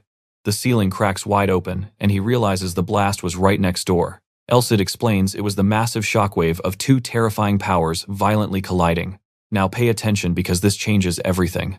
Leon and Karen realize someone is fighting, and 4 heretics suddenly run toward the noise. Our main character sees them leave instantly, giving his team way more tactical options. Do they help their friends now or smash this small group first? He hesitates, totally tense, but decides finding their allies is priority number 1. If the villains win over there, they'll flank them and crush everyone. Regrouping their strength is an absolute must. Karen completely agrees, warning that these 4 won't go down easy either. Suddenly, she drops flat on the floor and whispers to wait. She presses her ear down, literally listening through the stone floor. Her crazy ability catches a faint sound. Pointing ahead, she calls the direction. Leon is blown away. Her 6th sense is just inhuman, totally different from normal tracking. A deafening crash echoes down the hall, and something absolutely bizarre shatters the wall. Leon and Karen both jump back. Down the corridor, giant spikes are literally impaling someone. Squinting through the dust, Leon spots a barely conscious man hanging there. It is the knight coughing up blood. Our boy screams for Sir Conrad, charging in until he spots an enemy. Wait, make that 2 enemies. One arrogant heretic steps up, claiming he will take Leon out. Looking back, Leon sees he has a one-on-one, while Karen is fighting 2 guys.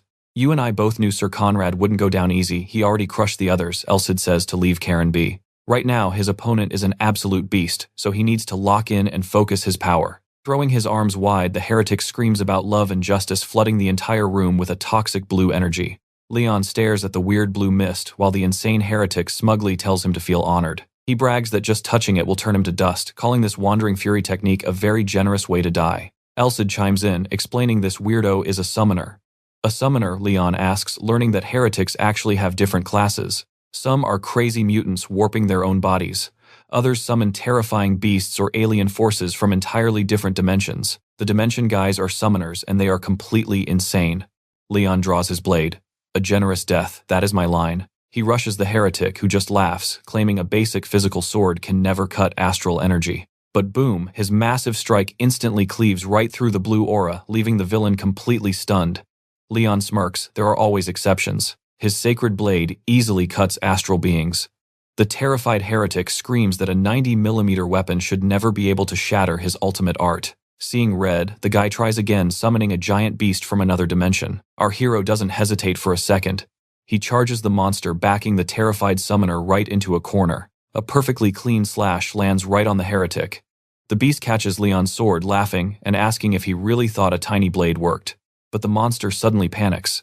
Its deep wounds aren't healing. It realizes Leon's strike actually permanently cancels out heretic arts. The dying villain stutters, realizing Leon might actually be the chosen one, but our boy brutally cuts him off mid-sentence. Shaking with fear, the creature is finally destroyed. Stepping back from the corpse, Leon looks over and asks Karen how her fight went. Wiping her face, she simply replies, "What a complete mess."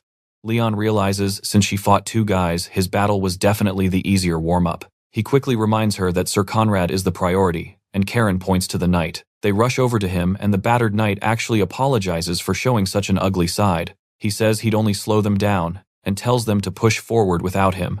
And that's where we leave it. Trust me, you are going to want to see his comeback. Stick with me here. Karen cuts in, asking how much time he has left. He stays quiet, admitting she already knows. She says if a guy at his level can't stop the bleeding with aura, the answer is totally obvious. That massive revelation leaves Leon absolutely shocked. Clutching his bloody wound, Conrad admits he might only hold on for 1 hour. Our main character tenses up. 1 hour might just work to clear the city's malice. There's still a chance to save Conrad. He figures he wouldn't even risk this without a solid plan. But right now, he's got the holy sword on his side. Then he calls out to Elsid, telling him to repeat his words so Leon can trigger a sacred healing art using stored power to shrink that fatal wound. Karen watches in pure shock. He starts chanting the prayer. "O Almighty Goddess, bring absolute comfort to those serving justice. Don't let them tremble in the bitter wind of Death's Valley." Suddenly, blinding sacred energy explodes from his bare hand. Conrad just stares in absolute disbelief at Leon's move. Karen is totally stunned, realizing this sacred art is easily on a crazy bishop level. Seconds later, the gaping hole in Conrad's stomach magically seals up. He admits he heard our hero led this subjugation, and now he totally gets why the bishop trusts him. He even asks if our guy is a secret cardinal candidate. Elsa jokes that our main character just skipped straight from paladin to cardinal candidate. Conrad admits that insane rescue made him lose his cool. He's not exactly battle-ready yet, but he'll recover fast. Leon starts to reply, but Conrad quickly cuts him right off. He promises to keep the hero's identity a complete secret, swearing to stay absolutely silent until given other orders.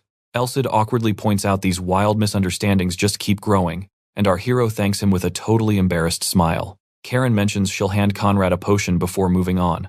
After quick goodbyes, Leon reminds her to hurry up, and they carefully sneak through the dark halls. Then Karen suddenly glances back, pinning our boy against the wall, leaving him completely flustered. Here's where it gets interesting. She asks if Conrad spoke the truth because a cardinal candidate his age, completely unheard of. Dropping solar aura and bishop-tier sacred arts, she admits that it would actually make total sense. She points out his insane weapon and aura skills, begging to know where he learned it all. Leon casually replies, he is absolutely not a cardinal candidate. Karen wonders if he's actually an apprentice for the Iron Chain Holy Knights, begging him for answers because her burning curiosity is going completely out of control. He figures he might have fallen for her act if he didn't already know her true identity, so he playfully says he'll spill once they get a bit closer. Then he calls out how guarded she acts, asking if literally everyone from the church behaves like that. Twirling her hair, Karen confidently smirks that most men just tell her whatever she wants. Leon doesn't fall for it. He tells her to drop the jokes and focus up, wondering if they should push ahead alone or search for the rest of their squad. Karen smirks, telling him not to worry about that at all.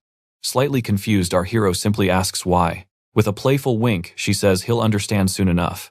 They keep moving forward, reaching another creepy corridor just in time to see a heavy body slam the floor. Lionel stands there gripping his weapon, declaring brother Leon has arrived, while Rodrigo yells out in pure excitement. Our guy almost feels pity for those heretics. and Caesar smiles, super relieved they both made it safely. Suddenly, the coffin guardian phases right out of the wall, casually asking if Caesar isn't thrilled to see him.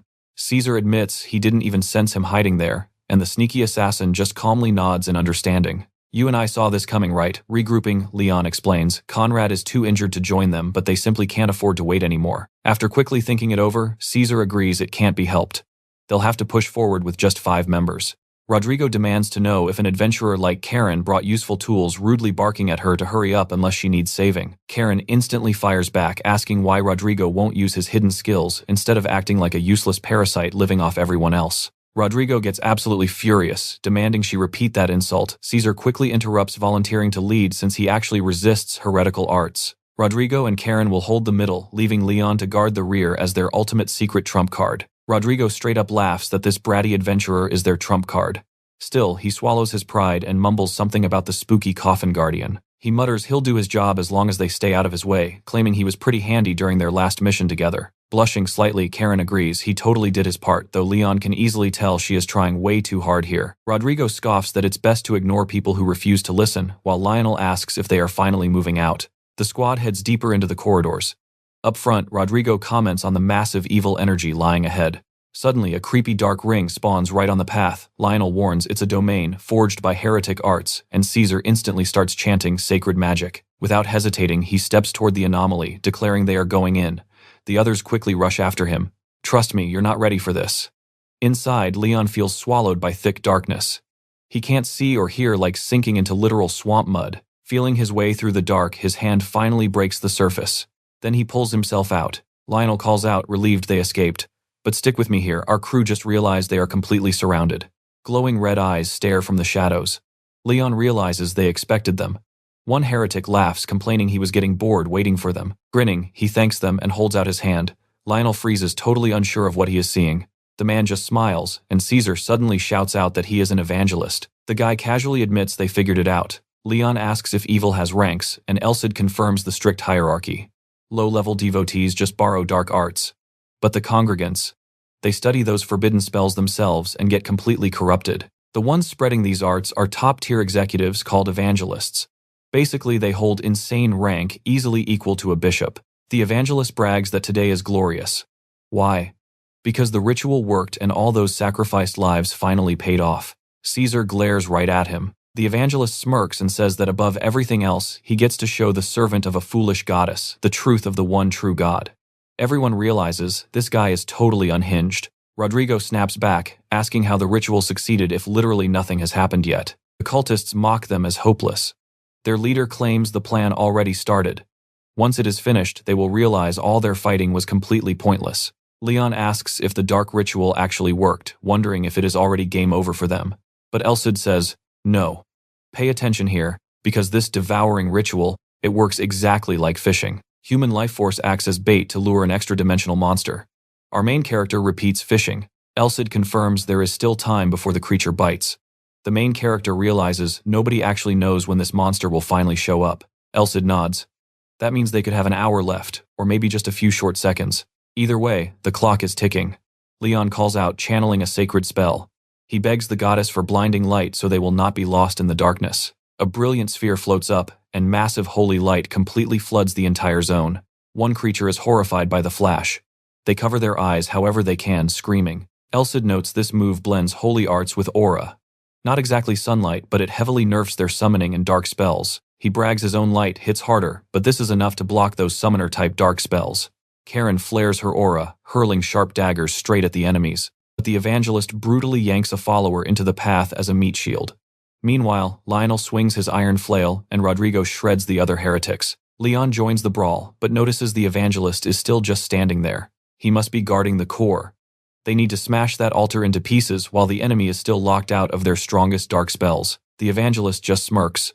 You and I saw this coming, right? He asks if that little trick could actually stop his magic. Boom. Multiple dark magic circles instantly spawn all around him. Nightmarish creatures crawl out of the portals, forming a massive monster swarm right in front. Leon shudders at the grotesque sight. Elcid explains that, since direct summoning is blocked, the evangelist just forged mutant chimeras using incomplete, unstable dark arts instead. They will self-destruct soon enough. But the main character realizes that buys them plenty of time, wondering if this crazy ritual might just activate instantly. Rodrigo blindly charges forward, screaming and cursing them as worthless trash. Khan throws a brutal punch, driving his massive fist completely through a monster. But immediately after the hit, he realizes something is very wrong. Looking down, his arm is already rotting with infection. Simultaneously, another beast shrieks out as Karen lands her daggers. She panics, her deadly poison did absolutely nothing. Even worse, these freaks do not even feel pain. Elsid yells a warning. If this continues, it becomes a brutal endurance match, and the longer they drag this out, the deadlier it gets. Leon knows he is right. They have to end this fast, but he still cannot unleash the Holy Sword's absolute full power. Elsid adds that if this cult discovers who the hero actually is, things are going to get infinitely worse. They will happily throw away their lives just to trap him. So, the only winning play here is a massive surprise attack. The MC gets it, one final move left. As the gate builds, the evangelist just flashes a wider, sicker smile. Suddenly, a terrifying new energy hits. The crew instantly knows that everything just changed. A massive, suffocating evil bleeds through the portal. The evangelist literally shakes with joy, screaming that God's apostle finally answered their bloody call. The raw power erupting from that gate multiplies. Leon clutches his chest, his heart hammering like absolute crazy. The altar vanishes into a giant hole. Pure fear hits him. Trust me, you and I are not ready for this City Devourer. Let's dive right back in, he calls Elsid, but drawing the Holy Sword's full power is still off the table. To buy some time, they decide a half-powered sacred art is their absolute best bet for now. Leon doubts sacred arts alone will cut it. Elsid agrees, but thanks to Caesar's invention, he actually has a plan. He explains that recreating the true symbol of the goddess requires both the sun and moon. And guess what? They literally have solar and lunar auras ready. Throw in a skilled bishop and a hero, pure nightmare fuel for malice. Snap. A glowing golden terminal pops open. Our main character is told to read the text. He starts chanting, "May the sun and moon, the watching eyes of the goddess, always receive our true thanks. Open eyes for divine love, 6 closed eyes for kindness." Caesar is completely floored. That is verse 1 of the goddess's scripture. Then Colin spots another sphere forming above. A sun appears right beside the moon. Karen smiles at the warmth while Leon keeps reading. "When the sun and moon rise together, all who look to the sky shall kneel and pray with pure hearts." Boom. Sacred power explodes outward, slamming into every single monster. Elsid proudly calls this sanctuary the ultimate counter to heretics. Space literally rejects those outside creatures. Caesar barks out the order. "Move out." The entire squad rushes in, tearing those monsters to absolute shreds. The evangelist drops his smile, screaming blasphemy. He calls them mere cattle, snaps his fingers, and swears to slaughter them all. Suddenly, the creatures start mutating. Dark energy bursts from their bodies, flowing straight into the evangelist's hands. Fake crying, he whines about how much it hurts to sacrifice his precious followers for mere cattle. He crushes the creature's heart. Watch closely, this is where things get completely unhinged for us. He calls this God's true grace. Seconds later, that dark energy forces his body to mutate. Huge muscles swell. Sick horns sprout out. Leon and the elf instantly tense up. Transformation complete, he mocks them as bugs, bragging about the insane power his god gifted a mere human. Elsid warns the sanctuary will fade fast at our hero's current level. If the villain is this strong inside it, they are totally doomed when it drops. Without hesitation, Khan and Caesar sprint past him, charging straight at the beast. The elf swings hard and Khan unleashes a brutal flurry of punches, but it literally does 0 damage. Laughing, the freak asks if that is their best. Grinning, he announces his turn and twisted limbs lash out. Khan takes the first brutal hit, suffering heavy damage. Caesar barely manages to block the strike. Leon realizes the awful truth. The power gap is massive. The enemy's strength, defense, and healing are just unfair. Can only a full-power holy sword hurt this guy? If that one desperate strike fails, it is absolutely game over. Drunk on raw power, the evangelist flexes, yelling that he is overflowing with strength and they are just pathetic bugs. Our main character glances back. Caesar is completely beaten down, lying collapsed in the crushed rubble. Khan is down too badly hurt. You and I both know they desperately need one absolute miracle hit to win this. Is that even possible? Karen forces herself up, wincing in pain. He rushes over, asking if she is okay. She nods, but the core problem remains. Even her attacks and the Coffin Guardian's hits did absolutely nothing. Then a light bulb goes off for Leon. Remembering Karen's stats, he focuses on the Coffin Guardian's Shadow Step ability. Desperate, he asks Miss Guardian for help, saying he really needs her power. Shocked, she asks if he actually hatched a plan. Beating him is not the goal. They just need to slip behind him and smash the altar to stop the ritual. Karen instantly refuses. How will they get behind him? He is no teleporting mage. But Leon smirks, they do not need teleportation. They will jump through space itself. She demands to know how, making him look super nervous. Sweating, he almost calls her senior again before awkwardly switching back to Coffin Guardian. He promises to keep her secret if she helps just once. Karen basically melts from the heavy pressure. Leon pushes harder. If they fail here, literally everyone dies, including her. Startled, she suddenly jumps away from him. Her face goes dead serious. Even he gets nervous, but eventually Karen sighs, admits he is right, and agrees to help. Damn it. Blushing, she asks how long he knew, and complains he should have said something sooner. Covering her face, she dies of embarrassment. Trust me, we've all been there. Alright, stick with me here. Leon jokes that telling her earlier would have meant his death. That actually gets a laugh, but instantly, dagger straight to his throat. She smirks, reminding him a lady's secret is highly precious. Meanwhile, the elf is lying nearby, totally trashed. Khan strolls right over. Hey Bishop, how long are you napping on the floor? Then he flat out calls the guy a pathetic weakling. Oh, that strikes a massive nerve. The elf snaps, threatening to murder that bastard. Meanwhile, Leon and Karen start creeping closer to the monster. She stops. This is the end of her taxi service. He is flying solo from here. If she stays around hiding, that creepy evangelist is definitely going to spot her. Our MC just looks back and tells her not to die. Karen totally freezes, completely stunned. Scoffing, she pops her Coffin Guardian skill. She admits she never expected some church pretty boy to actually worry about her life. The beaten elf explains something crazy. Shadow Step is a space-jumping technique so insanely difficult, even top-tier mages fail at it. So if Karen pulls this wild move off, boom, perfect positioning. Leon smirks, thinking that is easily enough to slip right behind enemy lines. A second later, MC glides out of the shadows right behind the beast. Approaching that giant glowing hole, he realizes this is it. The City Devourer's core. Sweating, he wonders if this insane thing is actually the life essence they were looking for. The elf nods hard. Yup. Made by sacrificing over 10,000 innocent lives. Leon instantly draws his holy sword, furious. This level of evil is completely unforgivable. Caesar suddenly screams for his brother. Leon instantly knows something is horribly wrong. Now you and I need to watch closely here. Before he can react, a twisted limb impales him completely. He coughs up blood.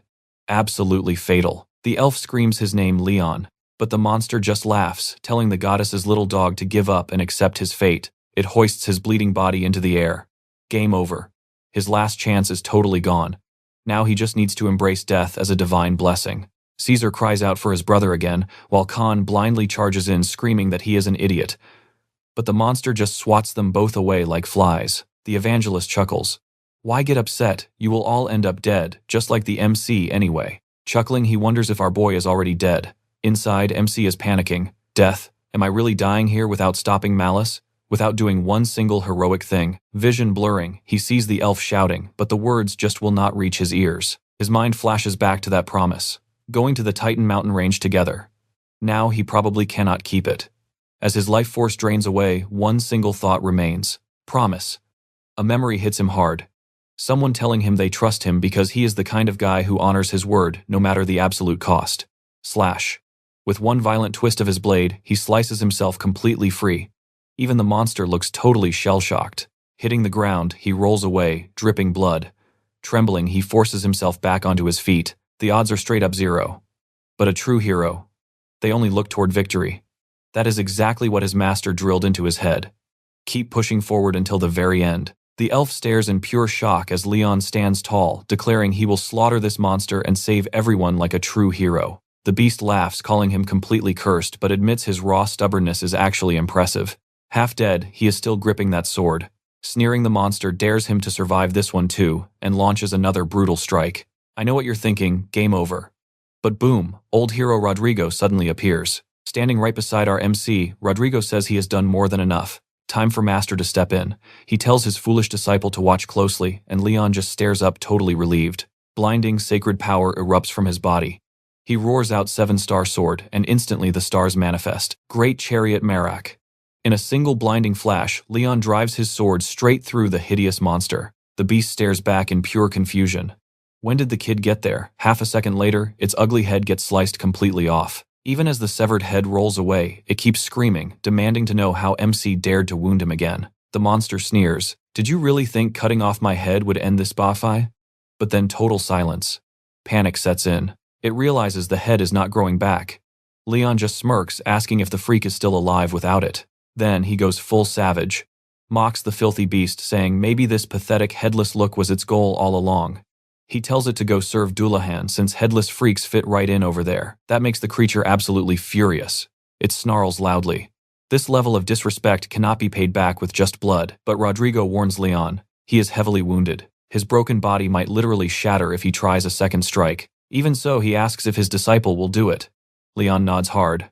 Rodrigo agrees but warns the physical price will be brutal. The glowing stars rise up again.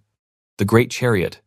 And this time Dubhe too. Leon throws himself right at the monster again. The creature screams in pure terror. What is happening? Why is it not healing? Why is its dark, forbidden art completely shattering? Realizing it is game over, the evangelist screams he will drag everyone down to hell with him. He unleashes a massive vortex of black energy, roaring for them all to die together. But Leon just smiles. He totally expected this, which is why he held back earlier. Now he is blowing it up for real. And trust me, you and I have never seen this monster look so absolutely terrified. Stick with me here, Rodrigo yells at the main character to hurry, explaining the 7-star sword's true power is chaining its links. Sure, Leon is way too green to control a single star completely, but he can totally pull off one massive finishing move. Boom, the stars flash and he drops the sacred cross. The attack rips clean through the beast as our guy dashes past, slicing its body into absolute pieces. Finally, its life essence completely shatters, fighting like crazy to avoid getting sucked into the dark void. Realizing its self-destruct trick just failed because the core died, the monster screams in pure panic. It simply cannot fight the pull. The creature shrieks completely, refusing to accept its own game over. Now watch closely. A massive City Devourer spawns right behind it, opening wide and swallowing the beast whole. The horror crashes onto the stone floor, but the portal instantly snaps shut, erasing it completely. Elcid exhales, saying that was way too close. Leon asks if they finally won, and Rodrigo nods. Seems the Devourer was happy enough with a quick snack since the core was busted. Our hero is completely stunned. Just a few seconds slower, and they all would have been dinner for the Devourer too. Everyone starts catching their breath and Elcid goes to praise him, but the guy suddenly drops. He hits his knees, dropping the sword and groaning in serious pain. Lionel instantly rushes over, shouting out for his brother. We all felt that panic, right? The hero tries speaking to his highness, but the elf cuts him off to start treating him instantly. Using pure sacred magic, he patches up the main character's wounds. Despite being totally battered himself, Lionel smiles, admitting they barely survived that mess. He is just relieved he made it in time, though. The hero tells him to heal his own injuries first. Meanwhile, a super cheerful Karen asks if they won. She mentions seeing a massive flash right as she arrived that just vanished, wondering if the ritual ended. She demands all the details. Leon explains they blocked the City Devourer, and since the monster swallowed the evangelist whole, that guy is absolutely 100% dead. Exhausted, our hero turns to Lionel and mumbles that he is about to pass out, leaving everything safely in his friend's hands. Literally, a second later he faints cold, while Karen screams for her junior. Up above, Elcid watches with a proud smirk. Seeing the hero out cold, he quietly thinks, awesome job. And that is where we leave it. Trust me, you and I are going to want to see what happens next, so hit that notification bell for the next part.